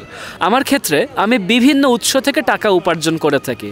আমি কোন কোন উৎস থেকে কোন কোন কোম্পানির সঙ্গে কি কি চুক্তিতে আবদ্ধ আছি এবং সেই সকল চুক্তির বিপরীতে আমি কোন কোন সময় কত টাকা উপার্জন করেছি, সেই উপার্জনের কোন অংশগুলো বিগত 6 মাসের ভিতরে কোন কোন সময় আমি ব্যাংকে পেয়েছি, সে কন্ট্রাক্টগুলো পর্যন্ত, এবং কন্ট্রাক্টের বিপরীতে যে টাকা ঢুকেছে সেগুলো সব কিছু আমি সাধারণত ভিসা আবেদনে জমা করে থাকি। তার পাশাপাশি অনেক এম্বাসি থাকতেই পারে যা আপনার কি কি অ্যাসেট আছে বা প্রপার্টি আছে সেসবের ডকুমেন্ট পর্যন্ত অনুসন্ধান করতে পারেন। প্রপার্টি ডকুমেন্ট সম্পর্কে কথা বলছিলাম। আপনার স্থাবর অস্থাবর সহায় সম্পত্তির যদি আপনি হিসাব দিতে চান, সেই ক্ষেত্রে এক একটা অ্যাম্বাসির এক এক রকমের নির্দেশনা থাকে। কোনো সময় ওনারা অনুবাদিত ডকুমেন্ট চাচ্ছেন, অর্থাৎ আপনি ট্রান্সলেটেড কপি, যেটা আপনার সত্যায়িত করা হচ্ছে, অর্থাৎ অ্যাটেস্টেড করা হচ্ছে, অ্যাটেস্টেড কপিটাকে আপনার জমা দিতে হবে। কেউ চাইতে পারেন শুধুমাত্র আপনার বাংলায় যে অরিজিনাল ডকুমেন্টটা থাকছে সেটা জমা দিতে। আবার অনেক অ্যাম্বাসি আপনাকে বলতে পারেন আপনার কোনো প্রপার্টি বা আনুষঙ্গিক এসব কাগজপত্র দেওয়ার প্রয়োজনই নেই। এক একটা অ্যাম্বাসির তরফ থেকে এক এক রকমের নির্দেশনা দেওয়া হয়ে থাকে। আপনি যখন ভিসা আবেদন করবেন, এই কেন্দ্রিক আপনাকে আগে থেকে জেনে নিতে হবে ওই অ্যাম্বাসির থেকে কী রকমের নির্দেশনা দেওয়া থাকছে। কিছুক্ষণ আগে আপনারা ব্যাংক স্টেটমেন্ট বা অর্থনৈতিক অবস্থা সম্পর্কিত কিছু তথ্য জানছিলেন। আমি অনেকগুলো আলোচনা আপনাদের সামনে করেছি, তবে এই সব কেন্দ্রিক আরও আনুষঙ্গিক কিছু কথাবার্তা বলার জন্য ট্রাভেল আর্কিটেক্টের আরেকজন কাউন্সিলরের সঙ্গে আমি কথা বলছি। ওনার নাম হচ্ছে সোহেল ভাই, এবং সোহেল ভাই আমাদেরকে বলবেন ফাইন্যান্সিয়াল অবস্থা কেন্দ্রিক ওনার কী কী পরামর্শ দেওয়া আছে। থ্যাংক ইউ রাশিক ভাই, ধন্যবাদ। এতক্ষণ তো আপনি অলরেডি অডিয়েন্সদেরকে বলে দিয়েছেন ফাইন্যান্সিয়াল ব্যাপার সম্পর্কে, স্টেটমেন্ট ব্যাপার সম্পর্কে। সো ওইটার এগেনস্টে আমি কিছু অ্যাড করতে চাচ্ছি, যেটা হচ্ছে যে ফাইন্যান্সিয়াল যে ডকুমেন্টসগুলোর কথা বলছিল রাশিক ভাই, যে ব্যাঙ্ক স্টেটমেন্টে কত অ্যামাউন্ট থাকতে হবে, মানে কিসের উপর বেস করে ভিসাগুলো অ্যাপ্রুভ করে। তো আমি শুধু এটা বলতে চাই, যেটা হচ্ছে যে আপনার ব্যাঙ্ক স্টেটমেন্টে যে অ্যামাউন্টগুলো থাকে সেটার ইনকাম সোর্সটা, সো আপনার ইনকাম সোর্স কত টাকা আসতেছে ব্যাংকে, সেটার সাথে সামঞ্জস্য ট্রানজ্যাকশনগুলো হচ্ছে কি না, তার উপর বেস করে ভিসা হওয়ার চান্সেসটা বেশি থাকে। কারো ব্যাঙ্ক স্টেটমেন্টে দেখা যায় যে রাশিক ভাই 1 লাখ 1.5 লাখ টাকা 2 লাখ টাকা আছে, তারও ভিসা হয়ে যাচ্ছে। কারো ব্যাঙ্ক অ্যাকাউন্টে 50 লাখ 1 কোটি 2 কোটি টাকাও দেখাচ্ছে, তাদেরও ভিসা হচ্ছে না। রিজনটা কি? রিজনটা হচ্ছে আপনার ইনকাম সোর্স। আপনার প্রোফাইলের উপর ভেস করে যে ইনকাম সোর্সটা আছে, সেই ইনকামটা যখন আপনার ব্যাঙ্ক অ্যাকাউন্টে ঢুকবে, ওইটার উপরে ভেস করে ওরা অ্যানালাইসিস করে যে আপনার যাওয়ার সামর্থ্যটা কতটুকু। আপনার যদি ইনকাম সোর্সটা যদি কম থাকে, বাট আপনি ব্যাঙ্ক অ্যাকাউন্টে দেখাচ্ছেন অনেক টাকা, সেই ক্ষেত্রে ওদের কাছে একটা ডাউট হয় যে আপনি গেলে আর ফিরে আসবেন না। আবার কারো ইনকাম দেখা যাচ্ছে অনেক বেশি, বাট ব্যাঙ্ক অ্যাকাউন্টের লাস্ট ব্যালেন্সটুকু খুব কম পরিমাণে আছে, বাট তার ইনকাম সোর্সিংটা খুব ভালো, এবং তার ওই ইনকামের এগেনস্টে গভর্নমেন্টকে সে কী পরিমাণ ট্যাক্স দিচ্ছে সেটা প্রুফ করে যে তার ইনকাম সোর্সটা কীরকম। ওটার উপরে ফেস করে কিন্তু রাশিক ভাই ভিসা পাওয়ার চান্সেসটা খুব বেশি হয়, যেটা আমাদের সাথে প্রতিনিয়ত আমাদের ভিসা রেশিওর উপর ডিপেন্ড করে আমরা যেটা পেয়েছি, যে কারো হয়তো বা কম অ্যাকাউন্টে টাকা আছে বাট কিন্তু তার ভিসা হয়ে গেছে, কারো হয়তো অ্যাকাউন্টে অনেক বেশি টাকা বাট তার কিন্তু এখনও ভিসা হয়নি। প্রবলেম একটাই, তার income source. Thank you. Sohel ভাইয়ের থেকে যেই কথাগুলো আমরা এতক্ষণ শুনছিলাম, এক্ষেত্রে আমার একটা জিনিস যোগ করার আছে। আজ থেকে অনেক বছর আগের দিকে যখন আমার অ্যাকাউন্টেও খুব বেশি অর্থ থাকতো, অল্প কয়েক লাখ টাকা, আমি যদি ইউকে ভিসার কথাও বলি, আমার সর্বপ্রথম ইউকে ভিসা নেওয়ার সময় মনে হয় অ্যাকাউন্টে 3 লাখ টাকার আশেপাশে কোনো ব্যালেন্স ছিল, যেখানে অনেক মানুষজন কিন্তু এখানে 30 লাখ 50 লাখ টাকার ব্যালেন্স নিয়েও যাচ্ছে। কাউকে অনেক সময় ইউরোপের ভিসা আবেদন করার সময় দেখা যাচ্ছে অ্যাকাউন্টে 1 কোটি টাকার মতন মজুদ আছে, বলে দিচ্ছে আপনার যথেষ্ট অর্থ নেই, অথবা আপনার ফাইন্যান্সিয়াল অবস্থা নিয়ে আমাদের মনের ভিতরে কোনো সংশয় আছে। তো এই ক্ষেত্রে আসল কথা কি, আপনার সঠিক অর্থে উপার্জনটা কীরকম।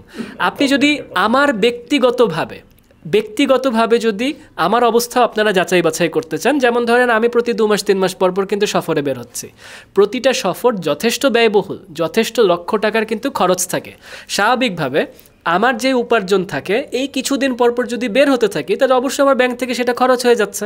ওনারা কিন্তু টের পাচ্ছেন যে টানা কয়েক মাসের ভিতরে আমি কয়বার দেশের বাইরে যাচ্ছি, কেমন খরচ হচ্ছে, আবার বিভিন্ন মান্থলি বেতন যেগুলো পাচ্ছি তা থেকে আমি কী করে টাকা রিকভার করে নিচ্ছি। তাই শেষ হিসেবে কিন্তু আপনার একদম শেষের যে সংখ্যাটা থাকছে সেটা খুব গুরুত্বপূর্ণ না, মূল গুরুত্বপূর্ণ হচ্ছে আমি কত টাকা উপার্জন করছি, তার পাশাপাশি আমার যে প্রোফাইলটা, অর্থাৎ আমি যে যাচ্ছি, যে বিভিন্ন দেশে সফর করছি, ফেরত আসছি এবং কোথাও আমি ওভারস্টে করছি না, এটাও কিন্তু যথেষ্ট গুরুত্ব বহন করছে। গভর্নমেন্টকে আপনি যে ট্যাক্স দিচ্ছেন, এই ট্যাক্সের ডকুমেন্টগুলো জমা দেওয়াটা কিন্তু খুব গুরুত্বপূর্ণ। যদিও ট্যাক্স সম্পর্কে আমি আনুষঙ্গিক আরও কিছু তথ্য অন্য অংশে দিচ্ছি। দর্শক, আমরা এতক্ষণ অর্থনৈতিক অবস্থা সম্পর্কে কিছু তথ্য জেনেছি, আপনাদেরকে কিছু পরামর্শ দিয়েছি। এখন আসেন আমি কি করে ডকুমেন্টগুলো গুছিয়ে থাকি, কী করে আমি ফাইলপত্র রেডি করে থাকি, এবং তার সম্পর্কিত আমি আনুষঙ্গিক যেসব পরামর্শ আমার তরফ থেকে দেওয়ার আছে, আসেন আমরা একটু বিস্তারিতভাবে জেনে নিচ্ছি। আসেন শেনজেন ভিসা আবেদনের কাগজপত্র সার্বিকভাবে কী করে গুছিয়ে নিয়ে যেতে হয় তার সম্পর্কে কিছু তথ্য জেনে নিচ্ছি, চেকলিস্ট সম্পর্কেও কথা বলে নিচ্ছি। এই মুহূর্তে দেখেন একটা ফাইল ধরে রাখছি, এই ফাইলের ভেতরে আমার আসলে যাবতীয় কাগজপত্রগুলো আছে। সাধারণত আমি এভাবে করে আমার কাগজপত্রকে গুছিয়ে এম্বাসিতে নিয়ে যেয়ে থাকি বা ভিসা অ্যাপ্লিকেশন সেন্টারে নিয়ে যাই। যেমন এখানে দেখেন আমার ফর্ম দেখতে পাচ্ছি, আমার একাধিক পাসপোর্টের সমষ্টি দেখা যাচ্ছে, তার পাশাপাশি আমার ছবি দেখতে পাচ্ছি, অর্থাৎ পাসপোর্ট সাইজে ছবি জমা দিতে হচ্ছে, আমার ভিজিটিং কার্ডের কপি আছে, আর আনুষঙ্গিক ইনভিটেশন, এয়ার টিকিট রিজার্ভেশন থেকে শুরু করে যা কিছু আছে তার সব কিছু এখানে আপনার রাখা আছে। আসলে একটা একটা করে কাগজপত্রের হিসাবে আসি। আমার হাতে এই মুহূর্তে একটা চেক লিস্ট ধরা আছে, এটা জার্মান এম্বাসি থেকে দেওয়া একটা চেক লিস্ট। মোটামুটি এই চেক লিস্টটা সেনজেনের প্রায় সকল ট্যুরিস্ট ভিসার ক্ষেত্রে কাজে দেয়, একটু কিছু একটা কম বেশি হতে পারে। তবে আমি চেষ্টা করবো এই চেক লিস্টের পাশাপাশি আরও কিছু ডকুমেন্ট সম্পর্কে আপনাকে একটা নির্দেশনা দিয়ে দিতে। প্রথমত আপনার প্রয়োজন পড়ছে অ্যাপ্লিকেশন ফর্মের একটা কপি, অর্থাৎ আপনি এটা প্রিন্ট নিচ্ছেন, প্রিন্ট নেওয়ার পরে সেখানে সত্যায়িত করে মানে সাইন করে আপনি এখানে তারিখ বসিয়ে নিয়ে যাচ্ছেন। তার পাশাপাশি অবশ্যই মনে রাখবেন আপনার যে ছবি, পাসপোর্ট সাইজে যে ছবি হয়ে থাকে সেটা সাধারণত সেনজেনের সাইজ হচ্ছে 3.5 বাই 4.5, এরকম একটা সাইজ ধরা হয়ে থাকে। এটা আপনি বিভিন্ন যেগুলো আপনার জনপ্রিয় বা খুবই পরিচিত যারা ছবি তোলার প্রতিষ্ঠান হয়ে থাকে, যারা পাসপোর্ট ছবি তুলে থাকেন, সাধারণত তাদের মাধ্যমে তোলাই ভালো, প্রফেশনাল ক্যামেরাম্যানদের তোলানোই ভালো, সাদা ব্যাকগ্রাউন্ড থাকবে, এরকম কিছু নির্দেশনা থাকে। তো তাদের থেকে তোলালে হয় কি ওনারা একদম ঠিক মাপে মাপে ছবিটাকে বানিয়ে দেবেন আর কি। তো ওনাদেরকে বললেই হলো কোন অ্যাম্বাসির জন্য আপনি করছেন। কারণ সেনজেনের ক্ষেত্রেও যেমন বেশিরভাগ ক্ষেত্রে 3.5 বাই 4.5 একটা হিসাব থাকে, কোথাও কোথাও 3.5 বাই 4 হিসাব থাকতে পারে। সেই অনুযায়ী আপনার পাসপোর্ট সাইজ ছবির কিন্তু পরিবর্তন আসবে। তো দর্শক, অ্যাপ্লিকেশন ফর্মের পাশাপাশি একটা ডিক্লারেশন অফ কনসেন্ট বলা হচ্ছে। যদি আপনি মাইনর হয়ে থাকেন, আপনার হয়ে অন্য কেউ আবেদন করছে, সেক্ষেত্রে একটা কনসেন্ট আপনি দিচ্ছেন। পাসপোর্ট জমা দিতে বলেছে এবং পাসপোর্টে বলেছে ন্যূনতম 3 মাসের ভ্যালিডিটি থাকা লাগবে যেই সময় আপনি সফর করতে যাচ্ছেন, অথবা আপনি যতটুকু সময়ের ভিসা চাচ্ছেন তার থেকে আরও অতিরিক্ত 3 মাস যেন আপনার পাসপোর্টের মেয়াদ বহাল থাকে, অথবা আপনার যাত্রাটা যেই তারিখে গিয়ে শেষ হবে আপনি বলছেন তার থেকেও যেন আরও 3টা মাস অতিরিক্ত সময় আপনার পাসপোর্ট বহাল থাকে, সেটা ওনারা উল্লেখ করে দিয়েছেন। তার পাশাপাশি আপনার অবশ্যই পাসপোর্ট যেগুলো আপনি দেবেন, যেমন আমি আপনাকে এর আগে ফাইলটা দেখিয়েছিলাম, খেয়াল করেন একাধিক পাসপোর্টকে রেখেছি। আসলে এই ভিডিওটা যখন আমি ধারণ করছি তখন আমার মূল যে পাসপোর্টটা আছে সে পাসপোর্টটা অন্য একটা এম্বাসিতে ভিসা আবেদন ক্ষেত্রে জমা আছে। তো আমার এখানে অতিরিক্ত পাসপোর্টগুলোকে আমি দেখতে পাচ্ছি, এবং সাধারণত সেনজেন ভিসার ক্ষেত্রে বেশিরভাগ ক্ষেত্রে এম্বাসি একটা পাসপোর্টই জমা দেবেন, অর্থাৎ একদম সবচেয়ে লেটেস্ট যে পাসপোর্টটা হয়ে থাকে। তবে এমনও হতে পারে যে ওনারা আপনার সার্বিকভাবে যে কয়টা পাসপোর্ট আছে পুরাতন সেগুলো জমা নিয়ে থাকতে পারেন। আমি বলবো আপনার এক্ষেত্রে উচিত হবে অন্যান্য সকল পাসপোর্টকে আপনি পিন আপ করে রাখবেন, স্ট্যাপলিং করে রাখবেন, এবং নতুন যে পাসপোর্টটা এটাকে আলাদা করে নিয়ে যান। যদি ওনারাও অন্যগুলো সহ জমা রাখতে চান তাহলে আপনি সেইটা সহ নতুনটাকেও স্ট্যাপলিং করে আপনি সার্বিকভাবে দিয়ে দিবেন। তবে শুরুতেই সকল পাসপোর্টকে স্ট্যাপলিং করে না নিয়ে যাওয়াটাই ভালো হবে। পাসপোর্টের সঙ্গে পাসপোর্টের ফটোকপিটা পর্যন্ত প্রযোজ্য। সেক্ষেত্রে আপনি অবশ্যই নতুন পাসপোর্টের আপনার যে মূল পাতাটা আছে, অর্থাৎ যেখানে আপনার ভিসা আপনার যে তথ্য পাতাটা আছে সেই পাতাটা যেন খুব পরিষ্কার দেখা যায়। আমি বলবো এখানে সাদা কালো না দিয়ে একটু সুন্দর চকচক একটা রঙিন প্রিন্ট নিয়ে যান, ভালো করে স্ক্যান করে ছাপিয়ে নেন, বা সুন্দর একটা ফটোকপি করেন যাতে আপনার ডকুমেন্টটা দেখতে প্রেজেন্টেবল মনে হয়, ঠিক আছে, উপস্থাপনযোগ্য যেন মনে হয়। এবং তার পাশাপাশি আপনি চাইলে, আমি যেরকম করে থাকি, আমি আসলে অনেক সময় অতিরিক্ত আমার যে এর আগে সেনজেন ভিসা কপিগুলো আছে, অথবা ধরেন আমি বলছি যে আমি সেনজেন অঞ্চলের পাশাপাশি আমি যুক্তরাজ্যে ঢুকবো, যেভাবে করে আমি সাধারণত করে থাকি, তো বা যুক্তরাজ্য থেকে আমি এখানে আসবো, তো তখন হয় কি যে আমার যুক্তরাজ্যের যে এক্সিস্টিং ভিসাটা থাকে সেই ভিসাটার আমি একটা কপি ছবি দিয়ে দিই, প্রাক্তন সেনজেন ভিসাগুলোর কপি ছবি দিয়ে দিই। আমি জানি ওনারা আমার পাসপোর্ট ঘাঁটবেন, পাসপোর্ট ঘেঁটে এমনিই দেখতে পাবেন, তারপরেও আমি নিয়ে যাই। সাধারণত যারা কর্তব্যরত অফিসার থাকেন ওনারা কিন্তু কোনো একটা ডকুমেন্ট যদি অপ্রয়োজনীয় হয় এটা বলে দেওয়ার চেষ্টা করেন, যেটা দিয়েন না আপনারা।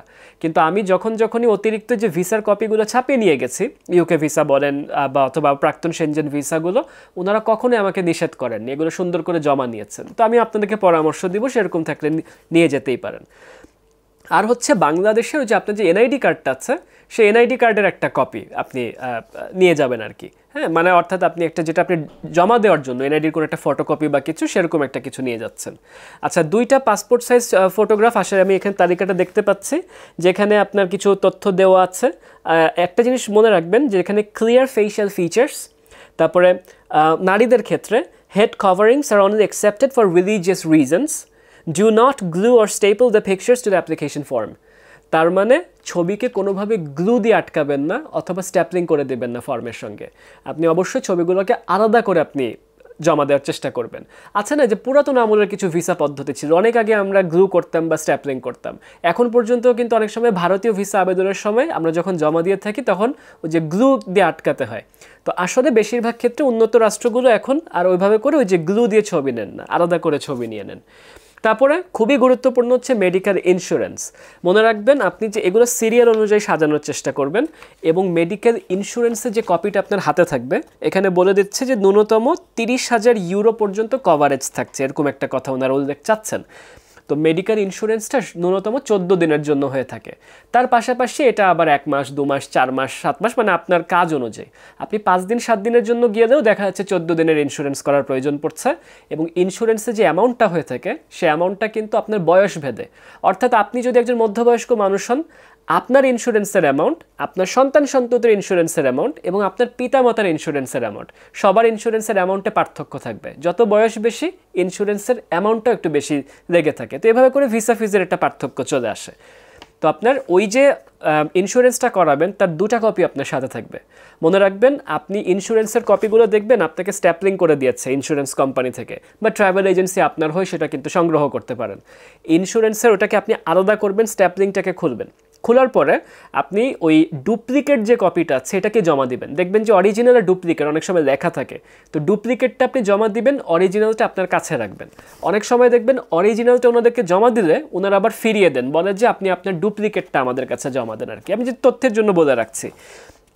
তারপরে ফ্লাইট অ্যান্ড হোটেল রিজার্ভেশন 6 নম্বরে ওনারা উল্লেখ করেছেন, যেখানে অবশ্যই ইতিমধ্যে আপনারা জানেন, আমরা কাঞ্চন ভাইয়ের সঙ্গেও কথা বলছিলাম কিছুক্ষণ আগে, যে যেখানে ফ্লাইট রিজার্ভেশন অবশ্যই আপনার বৈধ বুকিং থাকতে হবে, বুকিংটা এক্সিস্টিং থাকতে হবে, হোটেল রিজার্ভেশন সঠিক হতে হবে। তো বুকিং এটাও ঠিক যে ফ্লাইট বুকিং আসলে বেশি দিন ধরে রাখা যায় না, ওটা হয়তো ওনারা যাচাই বাছাই কতখানি করবেন, তবে হোটেল রিজার্ভেশনটা যে ভ্যালিড এটা কিন্তু অবশ্যই ওনারা চেক করবেন। তো যেটাই হোক না কেন আপনার ফ্লাইট অ্যান্ড হোটেল রিজার্ভেশন অবশ্যই আপনার এখানে উল্লেখ করতে হবে, এবং আপনার দিন তারিখ মিলিয়ে কোন কোন শহরে কোন কোন দিন কখন কোথায় আপনি আছেন সেভাবে যেন হোটেল রিজার্ভেশনটা ম্যাচিং হয়ে থাকে। এবং একটা ফ্লাইট রিজার্ভেশন অ্যান্ড ট্রাভেল আইটিনারারি এটা ওনারা চাচ্ছেন। এই ক্ষেত্রে আমি বলে রাখছি যে পার্সোনাল কভারিং লেটারের কথা বলা হচ্ছে। পার্সোনাল কভার লেটার সম্পর্কে আমরা ইতিমধ্যে যথেষ্ট আলোচনা করে ফেলেছি। এই কভার লেটারটা সিকোয়েন্সে দিয়ে দিবেন, এবং পার্সোনাল কভার লেটারটা আপনি চাইলে সাদা কাগজে দিতে পারেন, অথবা আপনি যদি কোনো কর্পোরেট কোম্পানির কেউ হয়ে থাকেন আপনি আপনার কোম্পানির লেটার হেড প্যাডে পার্সোনাল কভার লেটারটা দিয়ে দিতেই পারছেন। তারপর হচ্ছে ট্যুর প্ল্যানের কথা আলাদা করে ওনারা উল্লেখ করেছেন, বা ট্রাভেল আইটিনারি ট্যুর প্ল্যান যেটাই হোক আপনি ওটাকে একটা উল্লেখ করে দিচ্ছেন। এখন আসছে হচ্ছে আপনার employment. If employed by a company in Bangladesh, তাই সেই ক্ষেত্রে সেই কোম্পানির থেকে যে আপনি ছাড়া পাচ্ছেন, আপনি যে ছুটি পেয়েছেন, সেই কোম্পানির ঠিকানা কি, আপনি কত টাকা বেতন পান তার সম্পর্কিত আনুষঙ্গিক ন্যূনতম 6 মাসের যে পে স্লিপ, অথবা আপনার যে ব্যাংক স্টেটমেন্টে আপনার 6 মাসের সেই মাসের বেতনগুলো রিফ্লেক্ট করছে, সেই ব্যাপারগুলোকে আপনার অবশ্যই এখানে নিশ্চিত করে দিতে হবে। ন্যূনতম 6 মাসের একটা হিসাব চলে আসে এখানে। তারপর আসা হচ্ছে আপনি যদি সেলফ এমপ্লয়েড হয়ে থাকেন তাহলে আপনি সেক্ষেত্রে আপনি কোন ব্যবসায়ী, আপনার ব্যবসায় ট্রেড লাইসেন্স, বিভিন্ন রকমের দলিল, আপনি যদি কোনো একটা দোকান ভাড়া করে থাকেন তাহলে আপনার দোকান ভাড়ার কোনো চুক্তিপত্র যাই হয়ে থাকুক না কেন, যদি আপনার ডকুমেন্টগুলো বাংলায় হয়ে থাকে তাহলে আপনার এটাকে কিন্তু নোটারাইজ করতে হবে। যেমন জার্মান ভিসার ক্ষেত্রে বলে দিয়েছে ডকুমেন্ট চাইলে আপনি জার্মান ভাষায় অথবা আপনি ইংরেজিতে আপনি নোটারাইজ করতে পারেন, তবে আমাদের জন্য আসলে ইংরেজিতে নোটারাইজ করে নিয়ে যাওয়াটাই ভালো, ইংরেজিতে ট্রান্সলেট করে তারপর আমরা নোটারি পাবলিক একটা সিল ছাপ্পর মেরে তারপর আমরা সেভাবে করে কিন্তু এটাকে সাজিয়ে গুছিয়ে নিয়ে যাচ্ছি। একটা জিনিস বলে রাখি, কোনো কোনো এম্বাসি এমনও হতে পারে, যেমন আমার সর্বশেষ ইতালি ভিসা আবেদনের সময় মনে আছে ওনারা বাংলা কপিটাই চাচ্ছিলেন, অর্থাৎ ওনারা ইংরেজি কপি নেবেন না। তো এই ক্ষেত্রে আমার আপনাদের প্রতি পরামর্শ হবে, যেহেতু এক একটা এম্বাসির এক এক রকমের নির্দেশনা থাকে, আপনাদের যেগুলো বৈধ ডকুমেন্টগুলো আছে এটা আপনার প্রপার্টি ডিডও হতে পারে, এটা আপনার ব্যবসায়িক দলিলপত্র হতে পারে, যেগুলো আপনি জমা দেওয়ার উপযোগী ডকুমেন্ট ভাবছেন, এগুলোকে আপনি একটা নোটারাইজ ট্রান্সলেটেড কপিও করে রাখেন, আবার এটার আপনি অরিজিনাল ডকুমেন্টও রাখেন, এবং অরিজিনাল যে বাংলা ভাষায় যেই ডকুমেন্টটা হয়ে থাকে অনেক সময় সেই ডকুমেন্টের আপনি আবার একটা ফটোকপি করে ফটোকপিগুলোকে নোটারাইজ করে রাখেন, কখন কোন এম্বাসিতে জমা দিতে হয়। আর কিছু কিছু ডকুমেন্টের অরিজিনাল কপিটা ইংরেজিতে হয়ে থাকে, তো সেই ক্ষেত্রে তার কোনো সমস্যা হচ্ছে না, শুধু ফটোকপি করে ফটোকপিটা একটা নোটারাইজ করে বা একটা সিল ছাপ্পর মেরে নিয়ে গেলে এটা যথেষ্ট, ভ্যালিড নোটারাইজড সেন্টার থেকে নিয়ে যেতে হবে আর কি। তো এরপর হচ্ছে আপনি যদি ছাত্র হয়ে থাকেন তাহলে আপনি যে কোথায় পড়াশোনা করছেন সেখান থেকে যে আপনি ছুটি পেয়েছেন তার একটা প্রমাণপত্র আপনাকে নিয়ে যেতে হবে। যদি আপনি রিটায়ার্ড হয়ে থাকেন তাহলে সেক্ষেত্রে আপনার যে প্রুফ অফ মান্থলি পেনশন, আপনি যদি কোনো পেনশন পেয়ে থাকেন তার একটা কোনো কপি। তার পাশাপাশি ইতিমধ্যে তো বলেছি যে আপনার প্রপার্টি ডকুমেন্ট, মানে আপনার বৈধতা প্রমাণ করার জন্য, আপনি কোথায় থাকেন, আপনি কোথায় কাজ করেন, সেটা প্রমাণ করার জন্য যা যা আনুষঙ্গিক ডকুমেন্ট আপনার কাছে মনে হয় প্রয়োজনীয় তার সম্পর্কে আপনি তথ্যগুলো সরবরাহ করবেন, সেসব কাগজপত্রগুলো আপনি জমা দেবেন। আচ্ছা, proof of financial means of the applicant in Bangladesh, এই ক্ষেত্রে আসছে আপনার ব্যক্তিগত 6 মাসের ব্যাংক স্টেটমেন্ট, এটা ওনারা উল্লেখ করেছে। তার পাশাপাশি আপনার এই যেটা এখন আসছে পার্সোনাল প্রপার্টি অ্যাসেটস আদার্স, মানে আপনার যদি কোনো সহায় সম্পত্তির কিছু তথ্য থেকে থাকে তো আপনি অবশ্যই ব্যাংক স্টেটমেন্টটা সলভেন্সি সহ দেবেন, মানে আপনার 6 মাসের ব্যাংক স্টেটমেন্ট তার সঙ্গে আপনি একটা সলভেন্সি লেটার হয়ে থাকে, সেই লেটারটা সহ আপনি দিয়ে দেন। আবার দেখা যায় কি অনেক সময় বছরের মাঝামাঝি হয়তো ধরেন জুলাই মাসে আবেদন করছেন, তো হচ্ছে কি আপনার বছর তো শুরু হয়েছে জানুয়ারি থেকে, তো এটা জুলাই মাসের মাঝামাঝি ধরেন 6 মাসের কিছু বেশি সময়, এরকম হলে হয় কি আমি 6 মাসের জায়গায় 6.5 মাস 7 মাস হলে সমস্যা নেই, আমি বছরের শুরু থেকে দিয়ে দিই। তবে 6 মাস দেওয়াটা এটাই হচ্ছে আসলে সাধারণ ক্ষেত্রে ওনারা বলে থাকেন আর কি। তারপর আসছে documents related to civil status, অর্থাৎ আপনি যদি বিবাহিত হয়ে থাকেন তাহলে সেটা একটা কপি দিয়ে দিবেন। আপনার যেটা অরিজিনাল ইয়েটা আছে, আপনার নিকাহনামা আছে বা আপনার ম্যারেজ সার্টিফিকেট আছে, ম্যারেজ সার্টিফিকেটটার যদি কোনো ইংরেজি কপি থাকে তাহলে ওটার ফটোকপি দিয়ে দেন, যদি বাংলা কপি থাকে তাহলে সত্যায়িত কোনো ইংরেজি নোটারাইজড কপি, ঠিক আছে, সেটা আপনি জমা দেবেন। যদি ডাইভোর্স সার্টিফিকেট হয় তাহলে তালাকনামা একই ক্ষেত্রে ইংরেজি হিসাবে আসতে পারে, ডেথ সার্টিফিকেট বলেন, বার্থ সার্টিফিকেট বলেন, মানে যা কিছু এক্ষেত্রে প্রযোজ্য হয় আপনার সিভিল স্টেটাস কেন্দ্রিক সেই জিনিস ডকুমেন্টগুলো দিচ্ছেন। আচ্ছা, তারপর হচ্ছে অ্যাডিশনাল ফটোকপিজের কথা বলেছে, যে ফটোকপি হচ্ছে ওই যে আপনার যেটা বলছি যে passport copy of pages containing personal data, আমি ইতিমধ্যে বলেছি আপনাকে পার্সোনাল ডেটা সম্পর্কিত আপনি ফটোকপি দিচ্ছেন। তারপরে বাংলাদেশের কোনো রেসিডেন্স পারমিট বা বাংলাদেশি কোনো ভিসা যদি আপনি অন্য কেউ হয়ে থাকেন, তো আপনি তো বাংলাদেশি নাগরিক, এনআইডি হচ্ছে আপনার প্রমাণ। তারপরে বলছে যে পুরাতন কোনো সেনজেন ভিসা অথবা ইউএস ভিসা, কানাডা ভিসা অথবা ইউকে ভিসার কপি। এটা আমি অবশ্য ইয়ার চেকলিস্টে এর আগে খেয়াল করিনি, অন্য জায়গায় জার্মান এম্বাসি চেকলিস্টে আমি দেখতে পাচ্ছি, যদিও আমি নিশ্চিত নই যে বর্তমানে জার্মান এম্বাসি ট্যুরিস্ট ভিসা আবেদন গ্রহণ করছেন কিনা, তবে এটা হচ্ছে ওনাদের নির্দেশনা আর কি। তার মানে ওনারা সেনজেনের পাশাপাশি ইউকে বা কানাডা বা ইউএসকে ওনারা কিন্তু গ্রহণ করছেন, তার একটা কোনো ফটোকপি আপনি জমা দেবেন, সেটা যেন কালার ফটোকপি হয়ে থাকে। এর পাশাপাশি additional documents for minors below the age of 18 proving legal parenthood, ঠিক আছে। তো এই কেন্দ্রিক আপনি যদি মাইনর হয়ে থাকে তার কেন্দ্রিক কোনো লেটার অফ কনসেন্ট, তারপরে তার birth certificate, proof of adoption, এই ধরনের তথ্যগুলো আপনি এখানে উল্লেখ করে দিচ্ছেন। তারপরে আসছে হচ্ছে আর কিছু না, এটা কেন্দ্রিক আপনি আজ অতিরিক্ত দিবেন হচ্ছে আপনার ওই যে একটা রাষ্ট্রে যে বৈধতার প্রমাণ, মানে ধরেন আপনি এক জায়গায় কর্মজীবী, আপনি একটা রাষ্ট্রের নাগরিক, সে রাষ্ট্রকে তো আপনি ট্যাক্স দেন, তো আপনি যে ট্যাক্স দিয়েছেন সাধারণত 1 বছর দেওয়া উচিত, তবে আপনি যদি আরও বেশি দিতে পারেন ভালো। আমি যে কোনো জায়গায় আমার প্রাক্তন 3 বছরের ট্যাক্স সার্টিফিকেট দিয়ে থাকি, তো এটা দিলে হয় কি আপনার ব্যাপারটা ভালো ধারণা থাকে, তো ট্যাক্স সার্টিফিকেটের কপিগুলো আপনি দিয়ে দেবেন। তারপর ধরেন কি যে অনেকের যেরকম একাধিক ক্যারিয়ার হতে পারে, তো সেসব ক্যারিয়ারে আপনি কয়েকটা সোর্স থেকে আপনি টাকা উপার্জন করছেন, তো কোন কোন সোর্সে কী কী ক্যারিয়ার, সেখান থেকে কী রকমের আপনি পান, আপনি সম্মানী পাচ্ছেন বা কী পাচ্ছেন তার সম্পর্কে আপনি তথ্য দিয়ে দিবেন। এই কেন্দ্রিক একটা জিনিস বলে দিতে হচ্ছে যে ইনভিটেশন লেটার কেন্দ্রিক কিছু বিষয় চলে আসে। আমার হাতে এই মুহূর্তে একটা সুইডেন থেকে আসা একটা ইনভিটেশন ফর্ম আছে। একটা জিনিস খেয়াল করেন যে কোনো দেশের ইনভিটেশন হয়ে থাকে, কোনো একজন মানুষ চিঠি লেখেন, অর্থাৎ একটা এম্বাসি বরাবর ওনারা কোনো একটা কিছু লিখে দেন, অনেক সময় শুধু টু হুম ইট মে কনসার্ন দিয়ে লিখে দেন, অনেক সময় হতে পারে কোনো এম্বাসিকে টার্গেট করে ভিসা ডিপার্টমেন্ট বা ভিসা অফিসার বরাবর কোনো একজন মানুষ আপনাকে ইনভাইট করেন, তখন হয় কি ওই ইনভিটেশন লেটারে ওনারা উল্লেখ করে দিবেন যে আপনি ওই দেশে যাবেন, থাকবেন, খাবেন, কিছু একটা করবেন, ওনারা আপনাকে ইনভাইট করছেন। তবে এমন কিছু জায়গাও হতে পারে যারা আসলে ইনভিটেশনের ওই চিঠিটা না, তারা আসলে ওই দেশের কিছু স্ট্যান্ডার্ড পলিসি থাকে, যেমন ধরেন আমি তো সব জায়গা থেকে সেনজেন ভিসা নিইনি, হাতে গোনা কিছু এম্বাসি থেকে নিয়েছি। তো সুইডেনে যখন আমরা ভিসা অ্যাপ্লাই করে থাকি সুইডেনের মাধ্যমে, এবং যখন ওখান থেকে কেউ ইনভিটেশন পাঠিয়ে থাকে তখন আসলে একটা ফর্ম পূরণ করতে হয়, এবং এই ফর্মটা হতেও পারে যিনি আপনাকে ইনভাইট করছেন তিনি হয়তো আপনাকে পিডিএফটা দিয়েছেন, আপনি হয়তো ওনার হয়ে পূরণ করছেন বা উনি পূরণ করছেন, তবে এটা অবশ্যই ওনার মাধ্যমে সাইনড হতে হবে। তো যেহেতু উনারা সাইন করে দেখা যাবে ওনারা হয়তো স্ক্যান ট্যান করে ডকুমেন্ট আপনাকে পাঠিয়ে দিলেন, সেটা আপনি আবার প্রিন্ট করে জমা দিয়ে দিচ্ছেন। এবং এটার পাশাপাশি ওনাদেরকে, যেমন সুইডেনের ক্ষেত্রে যেটা হচ্ছে, ওনাদেরকে ওখানে একটা অতিরিক্ত ডকুমেন্ট, এখানে নির্দেশনা দেওয়া থাকবে যে আপনার কি মাইগ্রেশনস ভার্কেট এরকম একটা কোনো ওয়েবসাইট আছে, সেখানে যেতে হয়। তো ওখানে নির্দেশনা দেওয়া থাকে যে ওই জায়গায় একটা কিছু পূরণ করতে হয়, মানে ওই ওনাদের ওখানে একটা পোর্টালে, সেই পোর্টালে যে কাকে ইনভাইট করছে তার নামে একটা তথ্য ইনপুট করতে হয়, এবং ওনার একটা কোনো ট্যাক্সের কিছু একটা, মানে উনি ওখানে ট্যাক্স দেন বা কিছু দেন, এরকম কি জানি একটা ডকুমেন্ট হয়, বুঝছেন, সেই ডকুমেন্টটাকে জমা দেন। তো এটা ওনারা আসলে ওই পোর্টালে ঢুকলে জানতে পারেন যে কোনটা দিতে হবে। ওই সব ডকুমেন্টের কপি আপনাকে নিতে হবে, ঠিক আছে?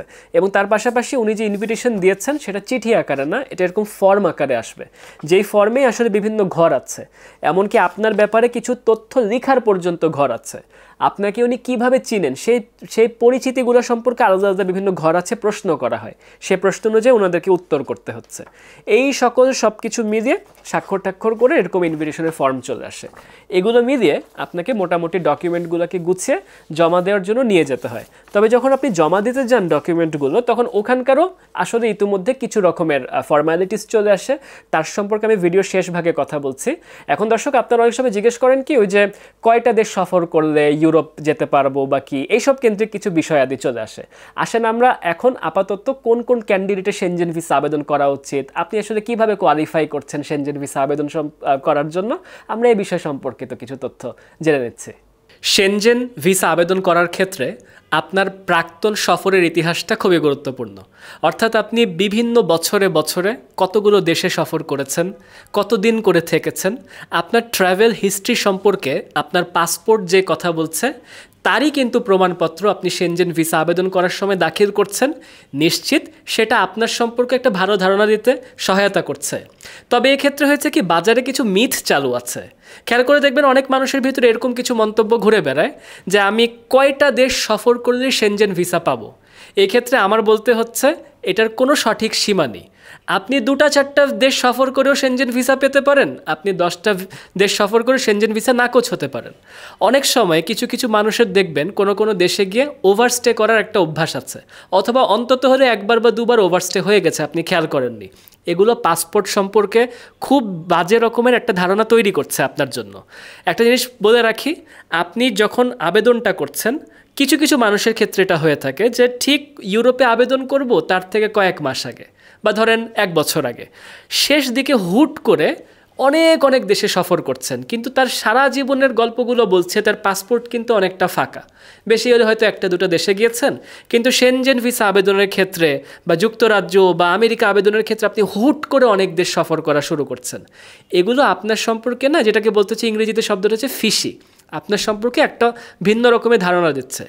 মনে রাখবেন, যিনি সঠিক অর্থে পর্যটক তিনি আগে থেকেই অনেক দেশ সফর করে অভ্যস্ত থাকেন। তাই আপনি আসলে কত ফ্রিকুয়েন্ট ট্রাভেল করছেন, কত ঘন ঘন বিভিন্ন দেশে যাচ্ছেন, হয়তো একটা বছরে আপনি 1টা বা 2টা বা 3টা দেশে ঢুকছেন, বা 2 বছর মিলে 5টা দেশে ঢুকছেন, 10 বছর মিলে 7-8টা দেশে গিয়েছেন। লম্বা সময় ধরে সফর করাটা আপনার ব্যাপারে একটা ভালো ধারণা দিতেও পারে। তাই আবারও বলছি, এক্ষেত্রে কোনো দেশের লিমিট নেই। এমনও হতে পারে খুব কম দেশ সফর করা সত্ত্বেও আপনার পুরো অর্থনৈতিক অবস্থা, আপনার জন্য কে দায়বদ্ধ আছে। খেয়াল করে দেখেন, আমরা যে রকমের দেশের নাগরিক, আমাদেরকে ভিসা আবেদন করে কিন্তু সেনজেন অঞ্চলে যেতে হচ্ছে, কিন্তু অনেক উন্নত রাষ্ট্রের নাগরিক হচ্ছেন, তাদেরকে ভিসা আবেদন করে যেতে হচ্ছে না, তারা অনারেবল এমনি অ্যাক্সেস পাচ্ছেন। তাহলে আমাদের যে ক্যারিয়ার প্রোফাইলটা আছে, কীরকম কোম্পানিতে জব করছি, বা আমার সার্বিকভাবে আমার সম্পর্কে তিনি যে ধারণা পাচ্ছেন, তার উপর দিয়ে কিন্তু উনি ঠিক করতে পারেন অল্প সফর করা সত্ত্বেও উনি আসলে ওনার দেশে আমাদেরকে প্রবেশ করতে দিবেন। একটা বিষয় বলি, খেয়াল করে দেখেন, নিশ্চিত বাংলাদেশের বা ভারতের বা পাকিস্তানের আমাদের যে সামগ্রিক যে সামাজিক অবস্থা, তার থেকে থাইল্যান্ড, মালয়েশিয়া বা সিঙ্গাপুর তাদের অবস্থা একটু উন্নত, নিশ্চিত সিঙ্গাপুর যথেষ্ট উন্নত। এখন খেয়াল করে দেখবেন কি, আমাদেরকেও যেমন ভিসা আবেদন করে সেনজেন অঞ্চলে সফরে যেতে হয়, থাইল্যান্ড মালয়েশিয়ার অধিবাসীদেরকেও কিন্তু সেনজেন ভিসা আবেদন করেই যেতে হচ্ছে। তার মানে আপনি কিছুটাই আপগ্রেড করছেন। আপনি যদি মনে করেন যে শুধু এখান থেকে থাইল্যান্ড বা মালয়েশিয়া একটু ঘুরে আসছি, তাতেই আপনার পাসপোর্টের প্রোফাইল হেভি হয়ে গেছে, হয়তো এটা সেটার পরিচায়ক হচ্ছে না। আপনি বিভিন্ন দেশ সফর করেন, সফর করে সময় মতন ঘরে ফেরত আসেন, এটাই আপনার ব্যাপারে ভালো একটা পরিচয় দাখিল করবে। দর্শক, আসলে সেনজেন ভিসা কাদের আবেদন করা উচিত, এই কেন্দ্রিকও কিন্তু মানুষের ভিতরে অনেক প্রশ্ন আসে। আমি এই মুহূর্তে ট্রাভেল আর্কিটেক্টের একজন অন্যতম কর্ণধার, যিনি আসলে ব্যক্তিগতভাবে আমার খুবই কাছের মানুষ, ফাইয়াজ ভাইয়ের কাছে আমি এই মুহূর্তে একটু জিজ্ঞেস করব কী রকমের অ্যাপ্লিকেন্টদেরকে আপনারা সেনজেন ভিসা আবেদন করতে বলবেন। থ্যাংক ইউ ভাইয়া। আমি প্রথমেই আপনি যেই প্রশ্নটা করেছেন এটার যদি বলতে চাই, তাহলে আসলে একটা অ্যাপ্লিকেন্টকে যদি আমরা 3টা ক্যাটাগরিতে ভাগ করি, বা অ্যাপ্লাই করার জন্য যদি বলি যে 3টা ক্যাটাগরি ফিল আপ করতে হবে, তাহলে প্রথমতই হচ্ছে যে তার ফাইন্যান্সিয়াল স্টেবিলিটি বা সোর্স অফ ইনকাম। সো তার যে ইনকাম সোর্সটা আছে এবং তার যে ফাইন্যান্সিয়াল স্টেবিলিটি আছে, এটা থাকতে হবে। দ্বিতীয়ত হচ্ছে তাকে সে যে অ্যাপ্লাই করছে সেই অ্যাপ্লাই করার মতন তার ট্রাভেল হিস্ট্রি আছে কিনা, সো একজন ট্রাভেলার হিসাবে কি সে নিজেকে প্রমাণ করতে পারছে কিনা। তারপরে আসছে হচ্ছে যে ডকুমেন্টেশন। সো ডকুমেন্টেশনের ক্ষেত্রে আমরা হচ্ছে ডকুমেন্টেশনটা পুরোপুরি করে দিই, ফর্ম ফিল আপ থেকে শুরু করে আপনারা এতক্ষণ যে আলোচনাগুলো আমাদের হলো তারপরে আসছে এটা। সো আপনার যদি প্রথম দুইটা ক্যাটাগরি যদি ঠিক না থাকে, আপনার যদি ফাইন্যান্সিয়াল স্টেটমেন্ট বা আপনার ইনকাম সোর্স বা আপনার ওয়ার্কিং এক্সপিরিয়েন্সটা যদি মানে বাংলাদেশে আপনি কী করছেন এটার যদি স্টেবিলিটিটা না থাকে, এবং তারপরে যদি তারপরের ক্যাটাগরি হচ্ছে ট্রাভেল হিস্ট্রি যদি ঠিক না থাকে, তাহলে আসলে ডকুমেন্টেশন একদম পারফেক্ট করেও ভিসা হওয়ার চান্স কিন্তু অনেক অনেক কমে যায়। তো সেই ক্ষেত্রে তিনটা ক্যাটাগরি এই ডকুমেন্টেশন বা ভিসা অ্যাপ্লাই করার ক্ষেত্রে যেটা আপনি বললেন, অবশ্যই তাকে তার আগের দুইটা ক্যাটাগরি ফিল আপ করে আসতে হবে, তাহলেই সে অ্যাপ্লাই করলে তার ভিসা পাওয়ার রেশিওটা বা চান্সেসটা আমি যদি বলি অনেক বেশি হবে। ফায়াজ ভাই, আরেকটা প্রশ্ন আপনাকে করি। ধরেন যে আপনি যখন কোনো অ্যাপ্লিকেন্টকে দেখছেন, অনেক সময় অ্যাপ্লিকেন্ট এসব বিষয় না একটু সেন্টিমেন্টাল হয়ে থাকে, একটু ভাবপ্রবণ হয়ে থাকে যে আমি তো আবেদনটা করতে চাচ্ছি। এখন আপনারও ট্রাভেল এজেন্সি হিসেবে দায়িত্ব থাকে একজন সঠিক ক্যান্ডিডেটকে সেনজেন ভিসা আবেদন করতে বলার, এবং যার হয়তো এখন পর্যন্ত সে অবস্থাটা হয়নি উনি যেন আরেকটু দীর্ঘায়িত করেন, একটু লম্বা সময় পরে যেন উনি আবেদনটা করেন। কিন্তু যখন কোনো একজন ক্লায়েন্ট চাচ্ছেন আবেদন করতে, কিন্তু আপনি টের পাচ্ছেন উনি এখন পর্যন্ত আবেদন করার অবস্থায় আসেননি, তার ক্ষেত্রে আপনি কনফ্লিক্ট ম্যানেজমেন্ট কিভাবে করবেন? খুবই সুন্দর একটা প্রশ্ন। আসলে এটা আমরা প্রতিনিয়তই ফেস করি, হ্যাঁ। সো এটা আমাদের একটা কমন ব্যাপার, কিন্তু আমি একটা একটা করে আসি। প্রথমত হচ্ছে যে আমি যে দুইটা ক্যাটাগরির কথা বললাম বা দুইটা স্টেজের কথা বললাম, সেই স্টেজের মধ্যে প্রথম যেটা ফাইন্যান্সিয়াল এবং ইনকাম সোর্স, এইটার ক্ষেত্রে তো আসলে আমাদের ওই রকম সাজেশন দেওয়ার বা কিছু থাকে না, এটা তাকে থাকতেই হবে, এটা তার প্রথম কন্ডিশন। দ্বিতীয় কন্ডিশনে এসে সেই ক্ষেত্রে আমরা হেল্প করতে পারি। ফর এক্সাম্পল, একটা লোকের মাত্র একটা বা দুইটা কান্ট্রি বা একদম ফ্রেশ পাসপোর্ট, সেই ক্ষেত্রে তাকে আমরা কিভাবে তৈরি করব।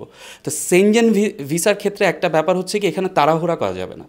আপনি বললেন যে ওই যে আপনি যেটা বললেন যে 1 বছরের মধ্যে 4-5টা কান্ট্রি ঘুরে আসলাম, আসলে এটা তাকে কোনোভাবেই ট্রাভেলার হিসাবে প্রমাণ করবে না। কারণ একটা কথা মাথায় রাখতে হবে, হাজার হাজার অ্যাপ্লিকেশন কিন্তু একজন ভিসা কনসালটেন্ট বা ভিসা অফিসার প্রতিদিন চেক করছে। সো সে পাসপোর্টের দিকে তাকালেই বুঝতে পারছে যে আপনার উদ্দেশ্যটা কী ট্রাভেলার।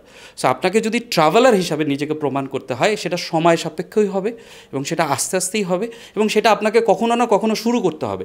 আপনি বসে থাকলেও কিন্তু হচ্ছে না, আপনাকে কিন্তু শুরু করতে হচ্ছে। আপনি কখনোই প্রথম তালায় না উঠে আপনি কিন্তু 6ষ্ঠ তালায় যেতে পারবেন না। সো আপনাকে প্রথম তালায় উঠতে হবে, দ্বিতীয় তালায় উঠতে হবে, তৃতীয় তালায়, এবং এটা উঠতে যেই সময়টা লাগবে সেই সময়টা আপনাকে দিতে হবে, সেটুকু অ্যালাউ করতে হবে।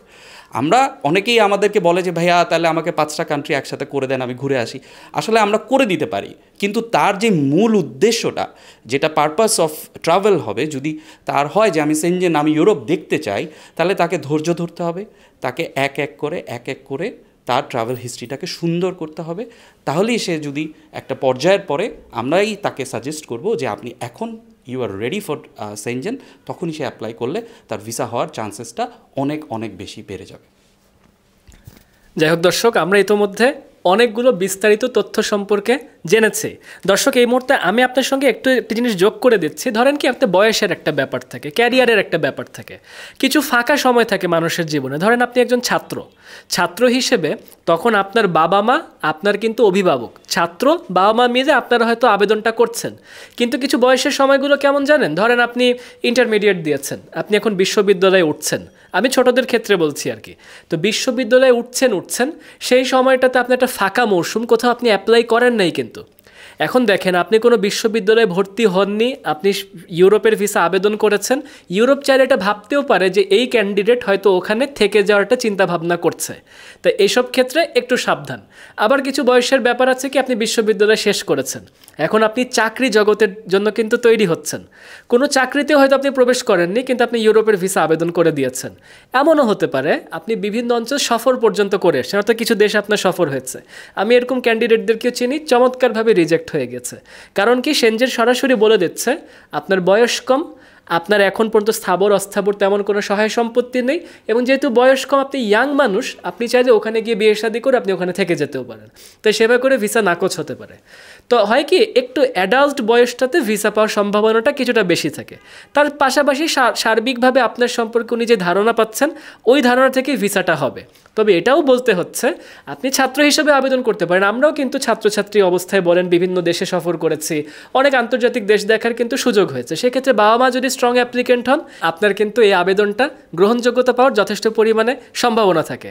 যাই হোক দর্শক, আমরা ইতিমধ্যে যা কিছু জেনেছি, এখন সর্বশেষ যে স্তরটা, আমরা ভিসাটাকে রেডি করলাম, কি করে রেডি করতে হয় তার সম্পর্কে জানলাম, কাদের মাধ্যমে রেডি করতে পারেন তার সম্পর্কে একটা ধারণা পেলাম।